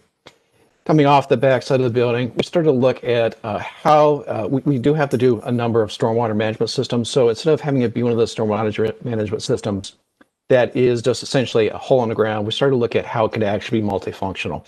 So with this one in particular, CPL has an interest for this to be a community asset. So we started to look at how the basin could actually become a reading garden that is more or less an amphitheater. So in the center, there would be a raised amphitheater platform. We would have some seating going around the perimeter. So it gives us another opportunity for this to be a space for the community to come to. And that's all that this is about, is about the community, how we can actually have CPL improve the community in that area. The plantings, if you can go to the next slide. The plantings are all native species. We're looking at this being a LEED version 4 project, actually going for either silver certification, if not better. So being mindful of that from irrigation standpoint, but also looking at the colors of the species. So these are species that will be, and different seasons will be providing colors to the building that actually starts to mimic what we're looking at with the architecture. Next slide, please. The site amenities, we are actually re-reviewing this based upon comments we have received from the design review committees. So one of the items here in particular is we actually had a good conversation with the group at City Architecture about how we could actually strategize bike racks. So we're actually looking at moving these closer to the building. Before, we had them just right off the path. And we are going to be providing a bike repair station. We know this is a destination for bicyclists within the community. Cleveland Public Library is a big advocate of electrical vehicle charging stations, so we're going to have that provided on site, 2 charging points, and then we're also looking at the position of the book depository. So this is something that we're trying to strategize a little bit more so it doesn't impede potential pedestrian paths, but also makes it accessible to the staff. So these are a few things that we received comments on earlier this week. We're already starting to investigate, come back with potential solutions to go ahead and resolve that. Next slide, please. The lighting design, we were definitely running the photometrics, but right now we already are looking at more progressive fixtures being around the building that will actually complement the building design itself. So something has a little bit of an angle to it profile, but also doesn't throw light everywhere. The building packs will be pretty simple, minimal in how they're done. Once again, everything on this will be LED, so very energy efficient. And then when we start to look at the parking lot, very minimal, very efficient fixtures are what we're proposing at the site. Next slide, please. Just going to go through the plan real quick here. So we do have a series of community meeting rooms up towards the front. These will be available after hours. So patrons will be receiving key card access so that way they can actually access those points when the library is closed. This is, once again, goes back to what the library is experiencing recently, trying to make itself be an anchor for the community, get all those resources available, even if they're not staffed through those hours. Vestibule will have a 24/7 pickup drop box, similar to what you're seeing with an Amazon location. So providing resources for people to pick up those materials if they just can't get to the library within time. Going back to this back part of the library itself, we have 2 meeting rooms that are very flexible, trying to make those as adaptable as possible. So they could possibly be reading rooms one day, they could be a large gathering space the other day, and then they also work to go ahead and combine to the reading garden. So trying to give CPL more than enough opportunities to provide flexible space for their needs, for the community needs. And last but not least, making sure that the library itself still maintains the programs it has. So OpenStax, access to a tech center, laptops, computers, but also opportunities just for individuals to come there, read, and see what's going on. Next slide, please. The color palette, we're actually starting to edit this down, but the color palette itself, the glass is in low E anti-glare. So what you see within the white, we're actually just put it on the white and the black. Cardboard, it actually has a little bit of a blue tint. It actually works really well with the devices that the library is planning to use within the facility. So we already started to do that analysis to make sure it works.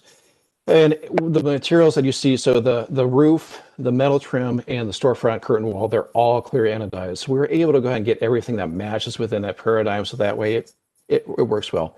The rain screen actually is a Tresper product. It's a phenolic panel, and it has a little bit of a texture to it. One of the comments is for us to actually look at reducing the number of colors we have. So we're going to be doing that actually today during a shred to go ahead and get it from the 4 down to 3 and then try to make it work so it's a little bit more effective. Next slide, please. The elevations themselves, we have that diagram that was at the beginning. So we had the red, we had the blue that were offsetting. So with this, we have panels that are vertical being offset by panels that are horizontal. They all have about the same trim profile piece. So the proportions are about the same. The colors are the same. And what we're doing now is, as you start to go through the next slide, please, we're starting to look at ways that we can actually take that, take what we're doing with the facade itself and start to simplify it a little bit more. The comments that the committee provided to us with it looks like it's a little bit busy, that it's competing with the form of it. So we're going to take a step back and start to actually do some editing before we come back for the next submission. Next slide, please. So as you can see in the rendering here, that you can see that the shape of the roof actually pitches through itself, come back and returns on itself. So it creates the envelope, pops up, and it gives a lot of natural clear storage spaces where that light can actually flood into the library through all hours of the day, and starts to go ahead and pull back. One of the things we're interested to hear is that there's a line of the grandstands from League Park that we're demarking with our building. You can't see the grandstands unless you're actually in League Park, so we want to bring that to be part of the language, reinform that connection to League Park and what it is. And then in the back of this, you can see in the foreground is the proposed reading garden. So trying to make that articulate, a nice soft space, maintaining some of the trees on the far south side of the site, but trying to meld it into what we're doing. Next slide, please. One of the comments too is for us to look at the entry. Right now, the entry is actually underneath the clear storage space, that higher bay there. So we are investigating that with our landscape architect, but also with the language of the building. So we're trying to make progress towards that within the next couple of weeks here. But once again, good observations that were provided by a design committee. Next slide, please. And last but not least, this is pretty much just what we're looking at here in terms of the building comes up from the entry, pitches up, goes ahead, receives itself. So that way, as the building is turning back on itself, we start to then close the space.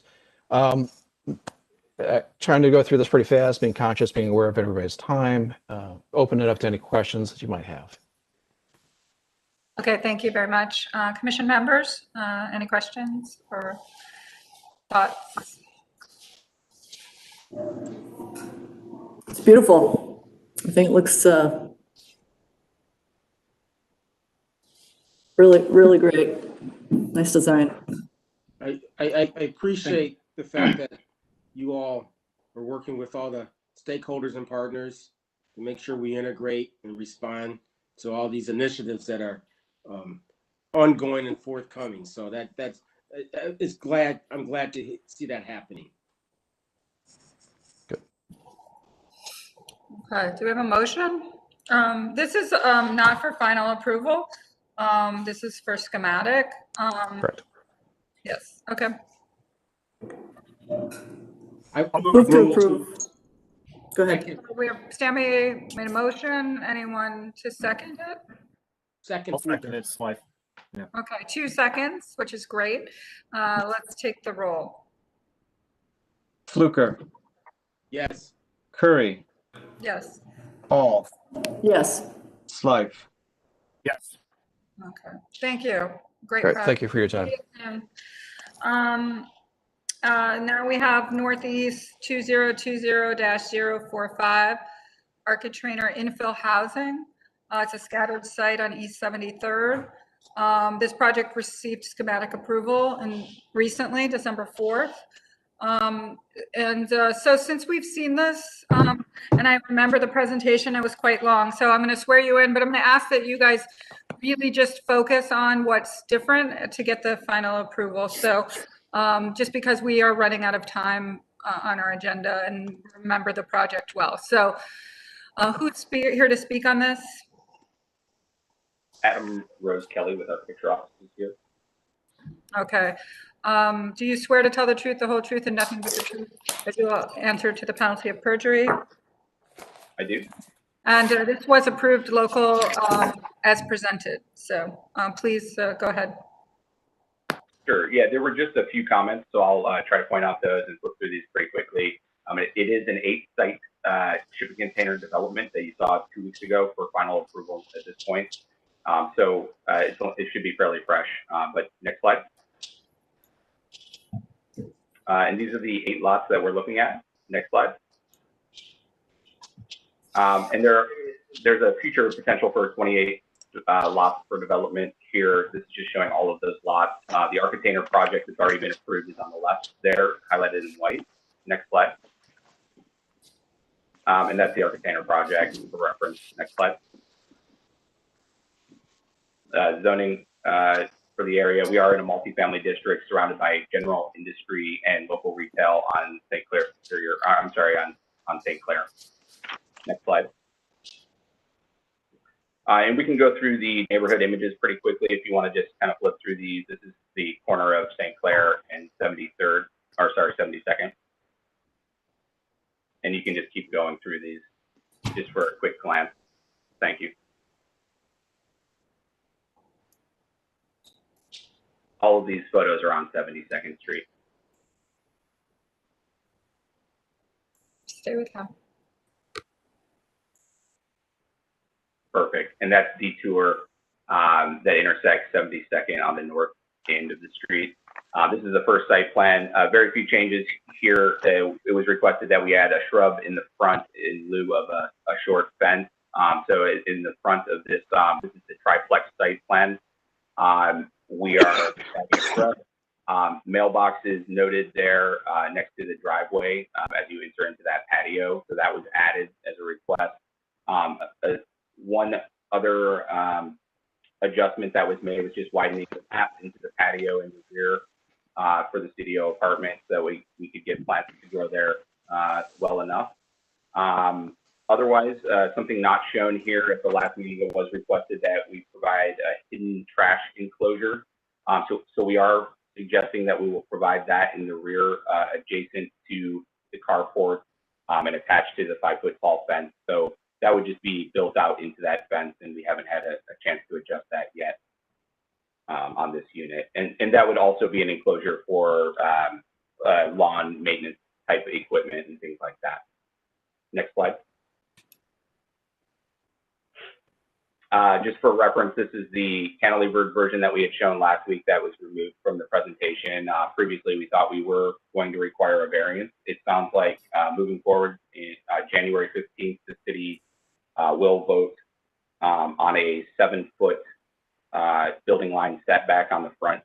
So therefore, no variance would be required for setbacks on any of these projects, assuming that that legislation passes on the 15th. Next slide.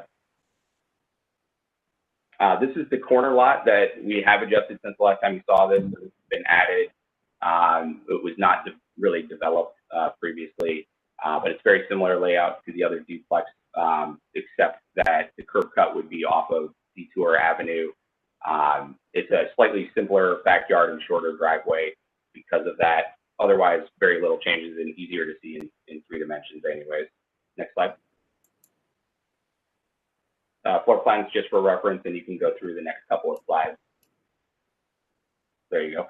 And then all 4 unit types that we're proposing at this point, we came to the board with 2 last time, the triplex and the duplex on top. Those have not really changed. We've just added the 2 alternate units below to add diversity in the neighborhood with a slightly diverse, I guess, different color selection as well that I'll go through in a little bit more detail in further slides. The triplex on the bottom left there, again, just the alternate facade to the one above it. And then the duplex, which is the ADA version of the one above, which would not have the 18-inch step into the house. Next slide. And this is the triplex, which has not changed again, other than the fact that we did add those mailboxes in the front and the shrubs. Next slide. Next slide. Next. And the carport in the rear, we did make a slight adjustment to that. And that's we just simplified the concrete walls there just for budgetary purposes. Next slide. The rear of the triplex unit. Next slide. That just shows the side of the staircase in the polycarbonate. Next slide, please. And within that carport, next slide, please. And you can go through the elevations as well, just for reference here. We are under the height limit. And then jumping into the duplex version, this is different from what we had presented last week or 2 weeks ago. It no longer has the front cantilever. We may bring that back due to the new legislation. We've moved that cantilever to the rear, which puts the balcony for the 2nd floor unit in the front with a small stoop as a porch. Next slide. And just in red there, you can just see for reference, that's where the ARC container larger project would be the apartment building. Next slide. And you can keep going. One slight adjustment there, if you don't mind backing up to the carport that's looking straight on. It was requested that we provide a little bit better back out clearance for the carport, which was really not possible with the site layout without moving the structure of the carport itself. So we actually moved the structure in.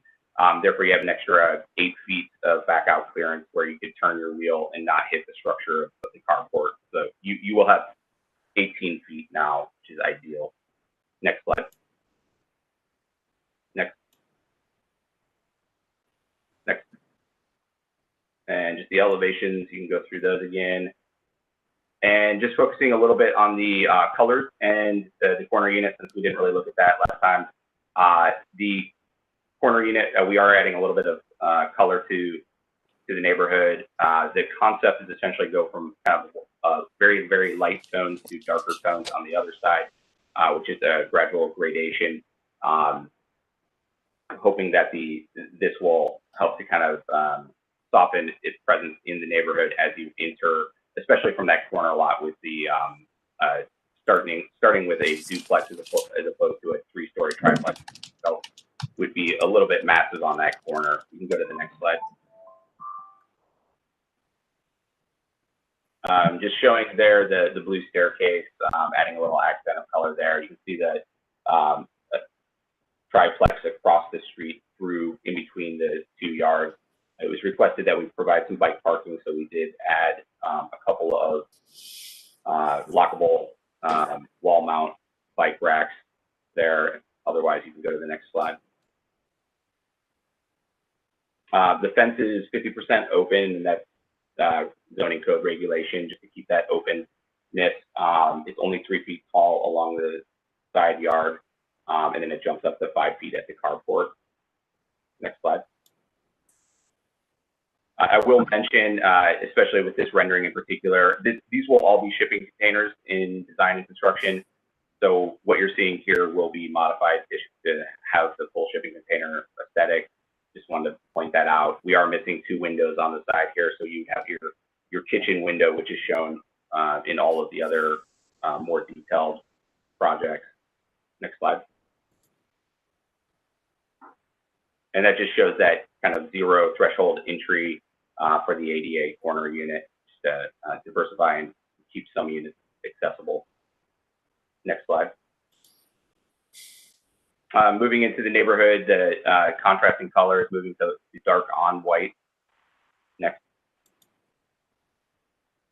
That's just one more image showing that. And then dark on gray on the near black. And then as you move into the neighborhood, it'll get to the fully dark units. You can go to the next slide. Yellow on white on yellow. Next. And then, gray on blue on gray. Next. Next. Next. And obviously towards the end of the lot, this is moving towards the south side of the street, going with the richer, darker colors. Next. And then just looking down the full block where you can kind of see all of the units to some extent. Next slide. And this shows just the entire block with the, as I said, kind of gradation from the very light colors to the north to the very dark colors to the south. Next slide. And we probably don't need to go through this in great detail. The mailboxes that we selected, bike racks, we're still working on selecting something a little bit more secure for that. Next. Materials have not changed from the previous presentation, still going with the wood, the container material, concrete, standing seam, and then the color selection off to the right I've added. Next. And lighting has not changed. Next. One more. The landscaping, we're actually still working with the city forester to get an appropriate landscape selection. It was stated that the ginkgo tree would be a little too tall for the tree lawn, so we're going to make an adjustment there. We just have not made that selection yet. Next. And these have not changed. We're going to eliminate the trumpet vine. It's a little too invasive for the neighborhood. But if you go to the next slide, we did add some vine plants that we would like to do as climbing vines on the trellises that we didn't really talk about today, but that would be on the triplexes. So just a variation of color throughout the neighborhood. Okay, I'm going to interrupt you. I think we have enough presented here. I'm going to ask commission members for questions and discussion about this. We're really here to approve the infill housing today. Yes, I move to approve. I second. We have a motion and a second. Any further discussion? I mean, we saw this as part of the last project. It's a great project, so thank you. And we will call the roll. Downing, Yes. Luker, Yes. Yes. Yes. Slife, Yes. Thank you. Good luck. Can't wait to see these. Really. Thank you. Appreciate it. Yes. Madam Chair, we have Greg Soltis is now here for the OKO homes that we bypassed. Yeah, although I for the people who've been waiting and they weren't here, I feel like we should go through and take them at the end, just out of respect for Very those well. who've been waiting. So, and we need to move quickly. We still have 5 more items. So I really ask everyone to please be succinct. Know that we really are focused on the exterior and the comments from design review. Northeast 2020-044, Original Glorious Church new construction. This is conceptual approval. Who's here to speak to this? I need to swear you in. Janelle?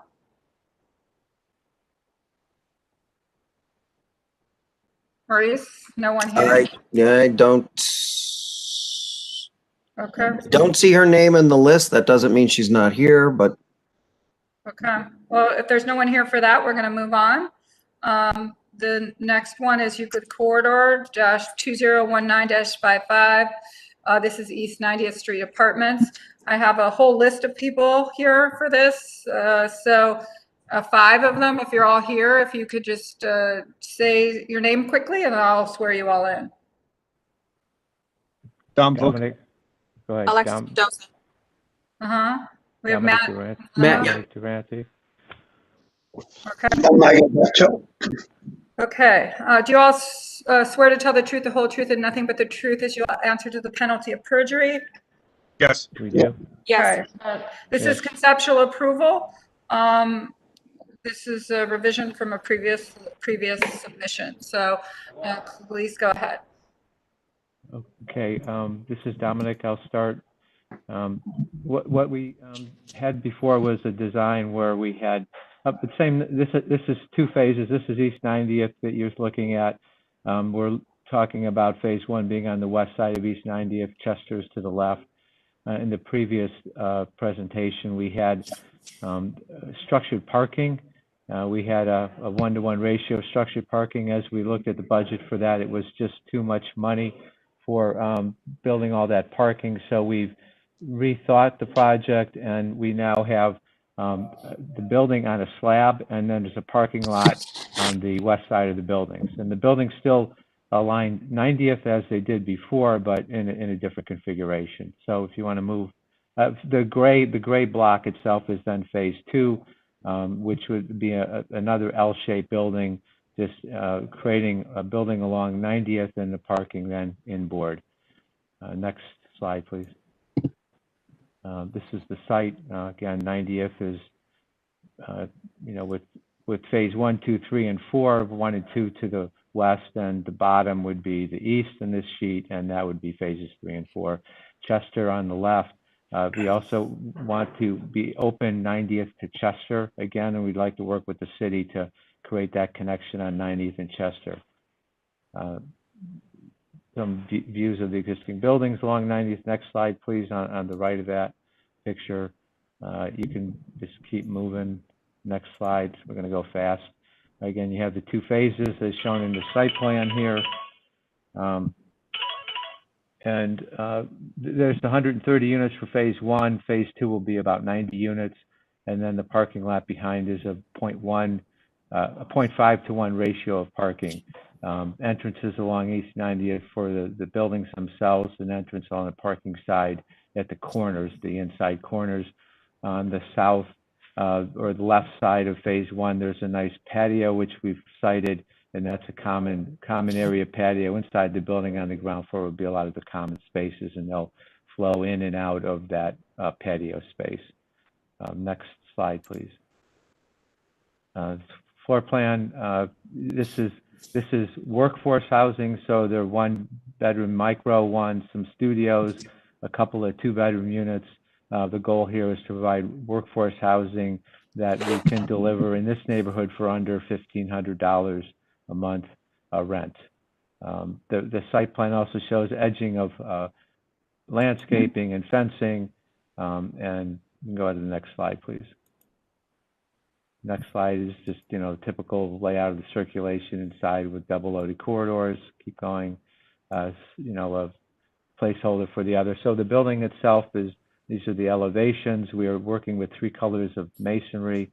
The idea is to keep the organization of the masonry and the windows pretty simple and logical, and again, to keep this cost under control. We have balconies on, I think there's 24 balconies we have along 90th. So we have certain units have balconies, not all of them will. The design of the building has got a base of masonry material, and then those vertical planes are, again, all masonry of different colors. As described, there's a colored metal panel between the windows. We're showing double hung windows. Next slide, please. Again, these are the other sides of the building. Similar, sort of some randomness of the way the brick is oriented or colors are positioned, but again, repeating the similar materials on each facade. Keep going, please. Next slide. You can go to, keep going to that, just sections which you guys don't care about. And then these would, and this would be then a view of East 90th, viewing the sort of the south looking north. The entrance, as you can see, where the brick is the tallest. Balconies, as we said, flanking the entry point. The 3 colors of brick, a lighter warm brick, a darker warm brick, and then a more colorful warm brick as the third piece. There's some bays we're creating with the windows projecting beyond the brick, as you can see on the left end of the short side of the building. We are creating a landscape edge along the sidewalk. These buildings are positioned similar to the way the existing 3.5-story buildings were positioned historically for the last 100 years in this section of East 90th. So the sort of the positioning of the building is very much like it has been for the last 100 years. Next slide, please. This would be a view more towards the middle, looking sort of partially south, entrance to the left, and then the pattern of brick and windows. Next slide, please. And then this would be a view from the south looking to the north. There's the entrance where that green car is, which would drive between the 2 phases, and there'll be a gated entry at that point. Again, edging the sidewalk with some landscaping to define public-private space. Next slide, please. And then this would be along the rear side of the building. Next slide, please. And then this would be the last slide into the south, where you see the common patio that will be shared by the tenants. And it's a common area with fire pit, barbecue, seating area, of course, some shaded cover. And so very quickly, very briefly, that's our project. So any comments? Madam Chair? Yep. There were comments which I tend to agree with. Architecture needs to be more residential. I don't know what that means, but I think really being more contextual. and building massing, which I think is a big deal because, you know, let's think about the narrative here. All these buildings along Chester are these big, huge institutional buildings that's not for the people in the community. And now this project is reaching back into the community. I think it should respect the scale in some way as it reaches back. Thank you. Madam Chair, we have Councilman Slife. Thank you. And just a comment here, but maybe it could also be extrapolated out into other projects. And it has to do with the landscaping plan. It's a part of town where the tree canopy isn't as robust as others. And we're clearly seeing some trees here, but they're not the high growth, maple trees. And I guess if there's an ability to set aside space where large trees would be able to grow and kind of contribute to that canopy, I think that's something I'd like to hear about when this project comes back for the final approval. Obviously there's a big parking lot in the back and you have to have a number of parking spots, and but I'd like to know that it's if it's possible and to what degree. So I'm going to move. Go ahead. I'm sorry, Madam Chair. No, go ahead. Go ahead. I was going to make a motion, but if you have a comment, I'll wait until you make your comments. No, go ahead. Go ahead, really. I was going to move to echo Councilman Slice's point about the tree canopy and also the recommendations made by Design Review Committee. And I'll second. I'll second that. Downing. So a motion and a second of further discussion. So I will just say that I tend to agree a little bit on the this is a project that is intended for worker housing, which not opposed to that, but I do agree that actually the style or the proposed style of this building could be sort of thought through a little bit more to feel more contextual to the community or integrated into the community, even if it has this kind of density. So for me, it's not necessarily about the density, but also about, especially because it actually does not come right up to Chester. There's this weird zone that's happening between a lot of projects in Chester with the way that the street cuts through and then a house or a lot or two in between. So it's a really odd moment that's starting to develop along Chester, not just for this project, but other ones. So, so anyway, so if you could just think about that before you come back. So we have a motion and a second. You can call the roll. Downing. Yes. Fluker. Yes. Curry. Yes. Hall. Yes. Slife. Yes. Motion carries. We'll see you soon. Thank you. Okay. Now we have Euclid Corridor 2020-029. This is the RP Apartments. This is at 1865 East 93rd Street. I need to swear in, I think, Brandon and Richard. Are you both here? Richard's not. He had the wrong. Okay. That's fine. Just Brandon. So do you swear to tell the truth, the whole truth, and nothing but the truth in this hearing, or you'll answer to the penalty of perjury? I do. Okay. This was approved with conditions, and this is here for conceptual approval. So you can move pretty quickly, get to the issues, and we'll move forward from here. So quickly, site. This is actually one block over from the site you guys just saw along 90th. This is on 93rd. If you want to go next slide.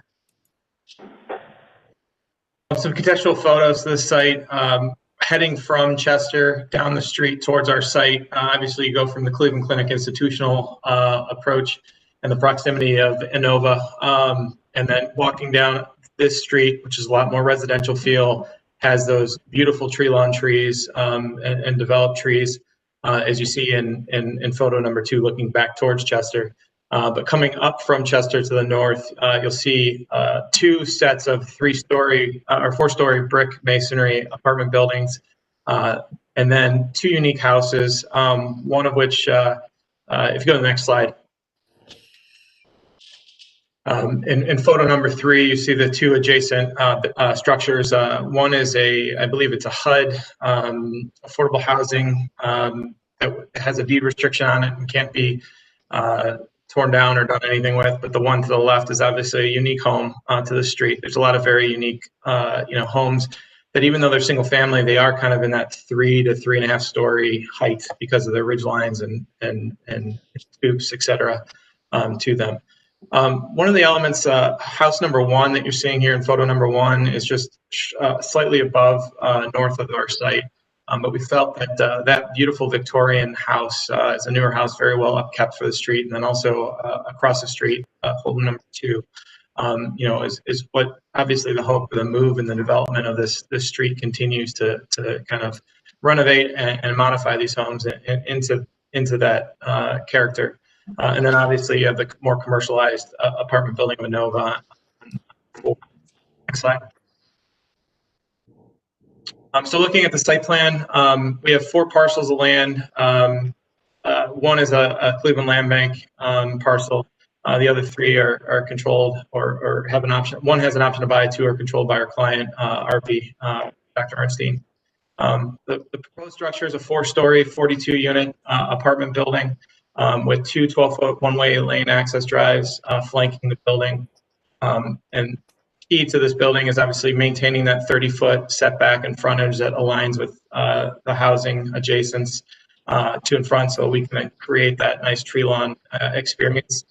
We've worked with planning to work on a walk-up unit. So again, it's not that commercial front that is just, you have the ability to walk from sidewalk up to the building into your unit directly. Next slide. You can go next slide. There is a development to the rear of the site that has been proposed, but it seems it's hit some. It hasn't been moving forward as quickly as I think some do. It would be hopeful for us that after the building of this would be phase 1, there could be the potential of building phase 2, which would be 3 additional buildings ranging in sizes between 38 to 42 units to connect into it. That's not what we're here for. Next slide. Again, 4-story units. Every unit has a balcony. On the corner units, there's a wraparound condition. So again, really nice outdoor space for each unit. Next slide. The elevations of that building, obviously a 4-story structure, we want to make sure we had the ability of movement in the building to create a sense of scale and not have it be a dominating structure on that street. Next slide. Here's a rendering looking south from the north side of our site. One of the elements that was talked about during design review, and it actually wasn't necessarily 100% agreed by the committee, they want us to just take a look at the yellow. They feel that the use of the color to break up the facade is extremely important, but they're not sure that the yellow is the right color. Use that maybe it might be another color in that same location that would make sense. Again, we were pulling off of that beautiful yellow Victorian home that we felt was a beautiful piece on the street. We'll take a look at that study to see what that ends up wanting to be. Next slide. Here's a view looking from the north, or looking north from the south, and obviously in the lower corner you see the entrance to the apartment building off of the street. Next slide. And then the materiality of the project. There's all the insets and all the recesses in the building facade. There's MAC architectural metals.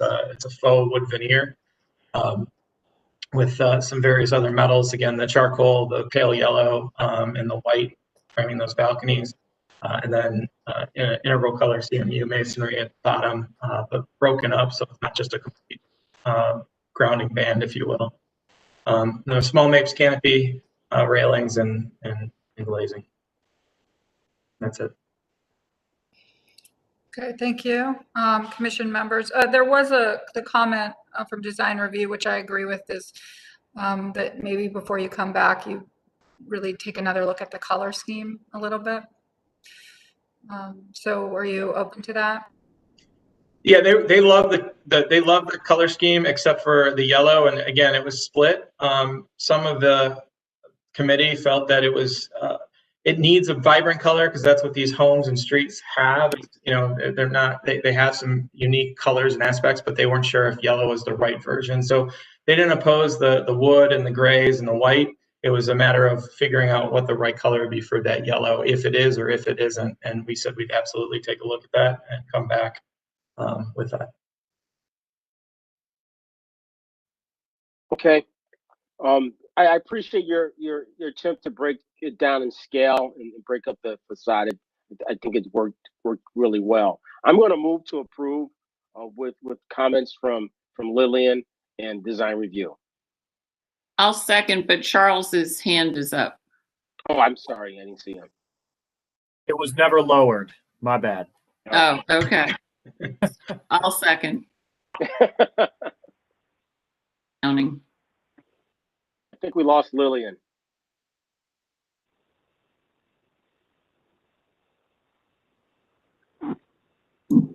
I think you're right. Her name's there, but I think she's having connectivity problems. yeah. Well, I'm going to vote yes. I have to go get my lunch, which is out at the front door. I have meetings all day, unfortunately. Can we call the roll? Or no, it's not. I can call the roll. We have a yes from Commissioner Fluker. Downey? Second, Paul. Yeah, there was a motion. Yes. Curry's not here, so not present. Paul? Yes. Slife? Yes. Okay, so that will pass. Thank you. Charles, that's what I was about to say. Can you take over again just so we can keep moving? Because I've got another meeting coming up too. We still have a quorum, so. Yeah, so why don't we move ahead down? I believe we're now into Downtown Flats Design Review District. Item 2020-18, the Cleveland Cavaliers banner seeking final approval. With the project representative as Mr. Johnson, are there any others that are going to be speaking to this? Because I believe we'll have to swear everyone in. Mike had to run to another opportunity. This is Wayne Boydston. I'll be speaking on his behalf. Okay, so I'm going to do my best to swear you in because this is my first time doing it. So someone correct me if I'm getting it wrong. But if you could please raise your right hand, and do you swear to tell the truth, the whole truth, and nothing but the truth, as you shall answer under the penalty of perjury? Yes. Yes. I believe we're going to go with that being the exact wording of what the oath is. So with that, you go ahead and give us your presentation, and we'll follow up with questions afterwards. Well, due to time, let's just look to the next slide, if you would. If you look on the bottom, on the left-hand side, what we're trying to do is present a new, clean look for the city of Cleveland. So we've come up with a For the Love for the Land to replace the old All for the Land banner. So that's all we're trying to do. We're going to go with the same specs we've always used and we developed on this. So we're just asking for permission to go ahead and change out this the banner. It'll be done with the mesh material as specified in the engineer's requirements back in 2005. So if you look at that, that's all we're asking to do is to be able to get that up. And first of the year, we want to have that. You know, the media's gotten a hold of this. The positivity on this has been phenomenal. The city's behind it, and you can see this is for the city and unity. So that's all we're asking for. Thank you. And clearly from the design, there's a strong diversity statement. I'm sorry, was there someone else coming in to comment on the project? No. Okay, I can see from it that there's a clear diversity statement that's being made here, and that's a really great sign for the community. Are there comments from other members of the commission or the councilman? No, I agree, Councilman. This is a great design. Very representative. Good to see. I move approval. Downing. I'll second. Paul? A motion and second, I'm back. So anyway, so I lost connectivity. Call the roll. Downing. Yes. Fluker. Yes. Curry. Yes. Paul. Yes. Mike. Yes. Right, we have one that we're left that was at the beginning. Maurice, do you remember what page it was on? Which one do you want to go to? Are they both here or just one? I thought only one person arrived. The one. The OKO? Yeah. No, OKO for Greg Soltis on, in Detroit? yes. What page is that? That is on page 3, item number 2 under Far West. But then I believe we still have the Vocon piece, right, on Superior? We still have this VOCOD piece, yes. Okay. Which do you want to take, Madam Chair? Well, the VOCON one we should take because it's in order and they've been waiting. So let's do that one first. I apologize that it's the end. So 2160 Superior Building. I need to swear in Julie and Chris if you're both speaking. Are you? Yes, I'm here. Do you swear to tell the whole truth and nothing but the truth as you shall answer the penalty of perjury? Hi. Okay. I do. Go ahead. We also have John Pinney also here to represent the owner. I don't know. Yes, if he's he's still on the speaking, line. can he give us an aye too? Anyone speaking? Aye. Okay. Okay, well, I will begin. Thank you for having us today. It's been a long agenda, so we will try to keep this brief. My name is Julie Trott from VOCON. I'm here with Chris Rude, also from VOCON, and John Pinney representing Superior JV and Cross Country Mortgage. We may have two additional, yes, we also have Alex Reagan and Joe Plasek on the phone from Cross Country Mortgage. We're very excited to present this to you today. The project is located in the Superior Arts District between Superior Avenue and Payne Avenue. The Cross Country Mortgage is proposing this to relocate their headquarters from Brecksville to this location. With that, I will hand it over to John Pinney to make a few words, and then we'll tell you about the design.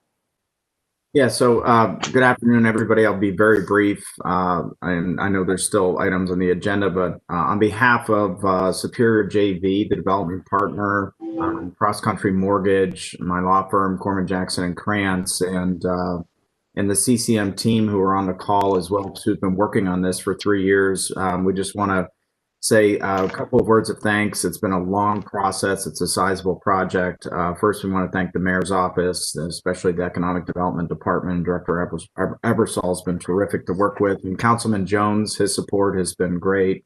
We're available to answer any questions. Like I said, it's been 3 years. It's a substantial project for this district.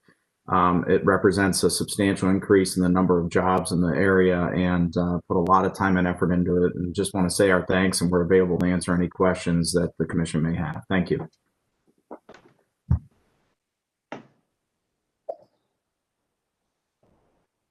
To keep it brief, we'll just jump right into the design. Chris, why don't you take us through the design? Sure, absolutely. Slide shows the location between Superior Avenue to the north, Payne Avenue to the south, located in between East 22nd and East 21st. Next slide. The scope of the project includes the corner building of 2160 Superior to the northeast, 2140 Superior adjacent to that, the annex and warehouse to the south of that. There's one building, it's called the Converting Addition, that is not in the historic boundaries, that will be demolished. Next slide. These are a couple of views of the existing conditions along East 22nd Street. In addition to our on-site parking, we are adding additional parking east of East 22nd. The house that you see in the top will remain, and there will be parking to the north and south of that. Next slide. This is looking north, same perspective, showing the south and the north parking and the current conditions there. Next slide. This is a existing / demolition site plan. Again, you can see the converting building to be demolished and some internal demolition.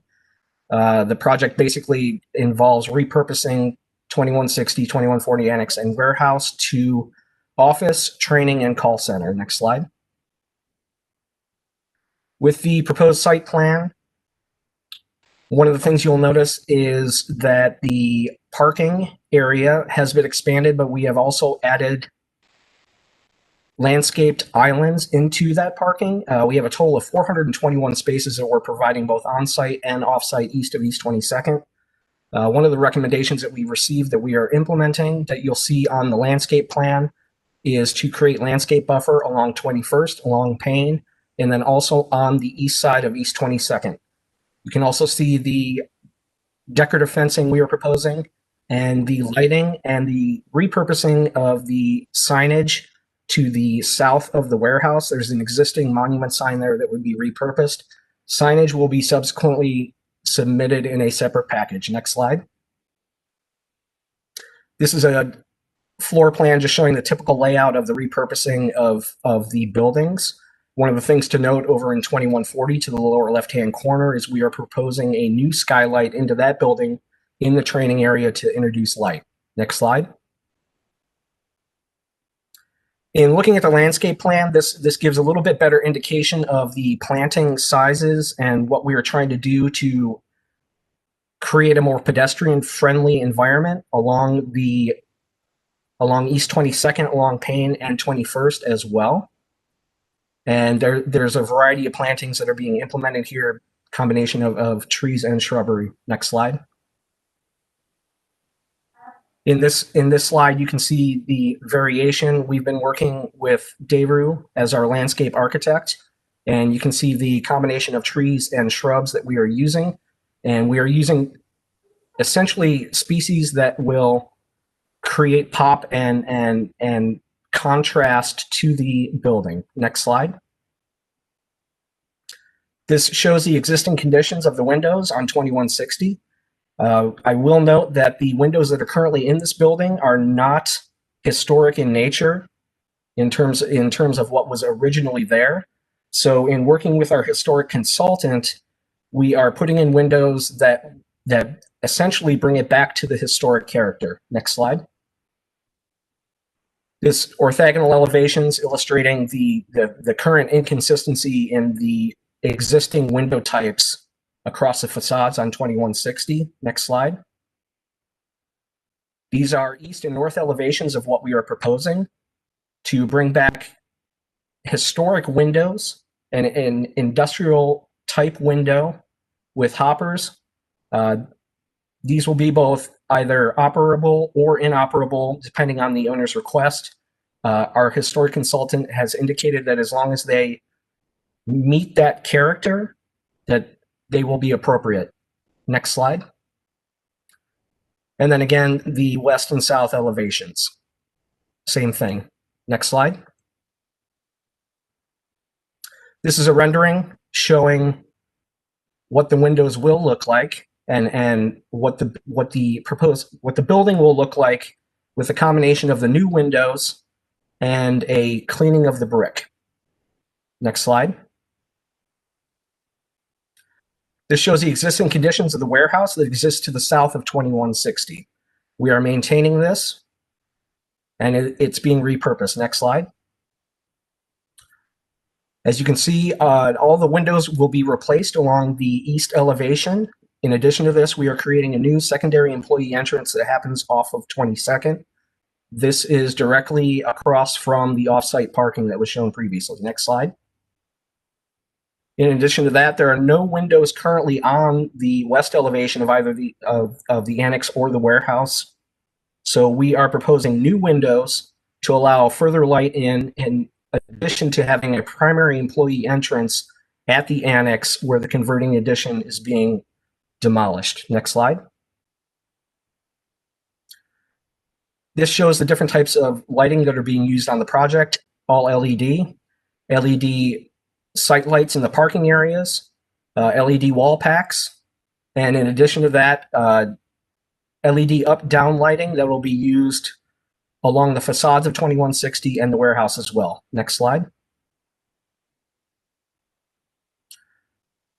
Simple site photometric plan showing how that light will throw on the site. Next slide. And then lighting locations. You can see that there's a combination of wall packs being used. One of the things historic Our historic consultant asked in our pursuit of historic tax credits is that these fixtures be as unassuming as possible and sort of blend in with the facade, and also for their color to match. So the color of these fixtures will match the brick. In addition to that, on the lower right, you can see that the skylight that we are proposing. Next slide. And again, to maintain lighting along the sidewalk on 22nd, we are also introducing those accent lights along the facade 22nd for the warehouse. Next slide. And then for our new entry, we also have accent lights shown there. Next slide. These are simple axons that show that our new RTUs, our rooftop units for HVAC, will not be visible from the street. We have positioned them that way in accordance with our historic consultant's recommendations. Next slide. Again, this is a simple detail of the windows and the existing conditions versus what is there versus what we are putting in. You have your hopper configuration, your intermediate buttons that would probably be exterior. We're still working with our window consultant on that. Historic has also recommended that these windows, the window mullions and intermediates and hoppers, be black. We did appear in front of the Downtown Flats Design Review Committee yesterday. We received full approval with the following conditions. They asked us to, Maurice, if you don't mind going back to the landscape plan, probably 8 back. Two more, yep. Right there, perfect. Yeah. They did ask for screening for the generator to be added to the project, a more of a physical versus just landscaping. They asked us for consideration for additional outdoor space for the employees, either ground level and the rooftop. They asked us to study the stormwater runoff more. We are repurposing 3 parking lots, the main parking field plus the 2 on Page North, which are on the east side of East 22nd Street. They asked us to study that more. And then the final one was some additional landscape buffering on the northeast parking lot on East 22nd Street. So that would be the top of the page, fairly central to this, in the site plan that you're reviewing. We do need to review this a little bit more with the owner because parking is a asset to this, really required for this project. As Chris mentioned, we have 400, and I believe, Chris, was the final count 411? We're currently at 421. The reconfiguration of the northeast parking across from 22nd will reduce that probably by about 5 or 6 spaces. So we're still working out. We're trying to get the parking that's appropriate for the headquarters while still being cognizant of landscaping, circulation, and screening. So we do need to study that because parking is a premium. They eventually could have up to 750 people within this location. You know, we do meet all the zoning requirements. They are, working towards the goal for reduced parking based on being a city location, but parking is still essential. So we do need to study that one and would request to be able to come back and coordinate that with staff. Thank you. Commission members, any questions? I do think that these items, if this is approved, can go to staff. I don't think you need to come back here since you're here for final approval. Really any additional questions or comments from the commission members? I move approval, incorporating the concerns expressed by design review. And are you okay going back to staff? And working it out with staff. Okay, so motion is to approve final approval with the details just to be confirmed with staff. You don't need to come back here unless there's an issue.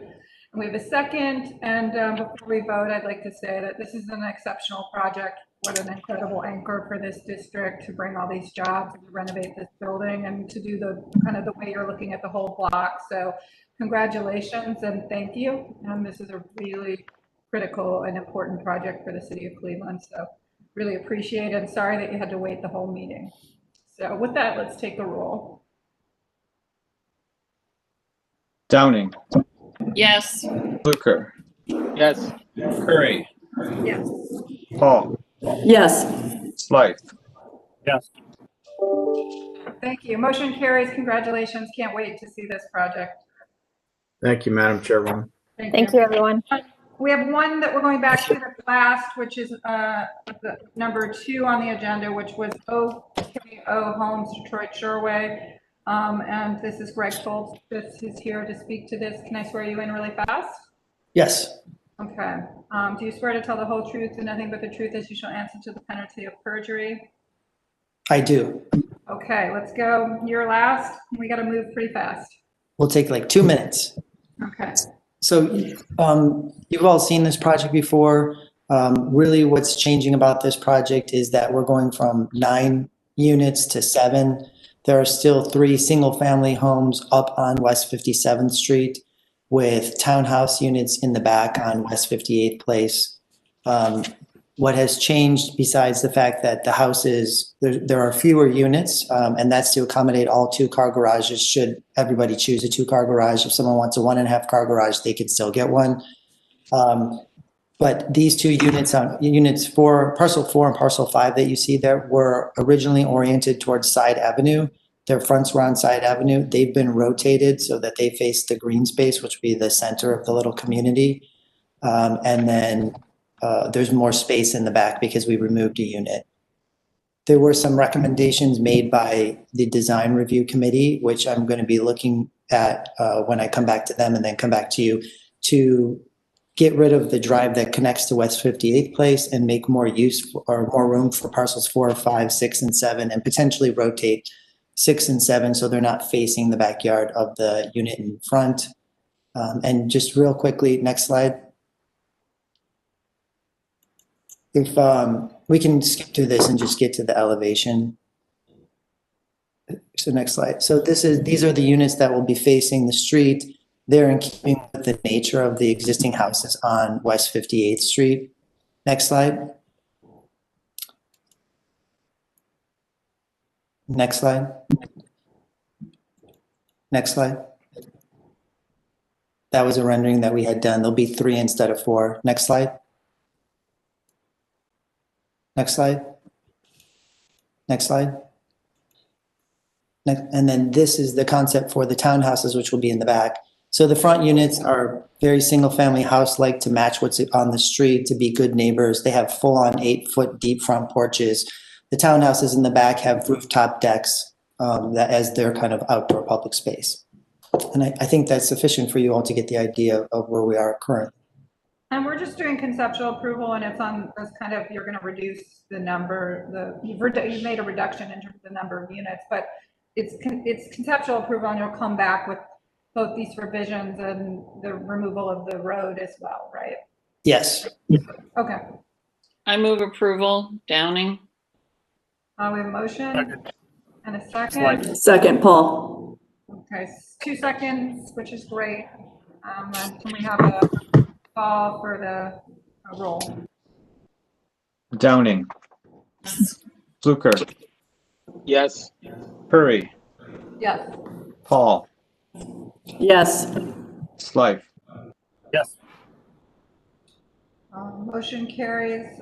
Thank you. And thank you for the revisions to this from I think the feedback from the community. Do we need to table the last one that's not here and before we adjourn the meeting? That was Old Glorious Church. Can I have a motion to table? It's 2020-044. I so move. Downing. To table. Second, Fluker. Can you call the roll? Downing, Yes. Yes. Curry, Yes. Paul, Yes. Slythe. All right, thank you guys. Sorry it went so long, but it's a good sign if at the end of the year we have this much development going on in the city. So hopefully this is a good sign for 2021. And sorry for everyone for such a difficult year. And I hope everyone has a great holiday. And I hope to see everyone in person. I miss everybody. So. Stay safe, everyone. Thank you. Thank you. Happy holidays, everyone. Happy holidays. Thank you. Meeting adjourned. Bye.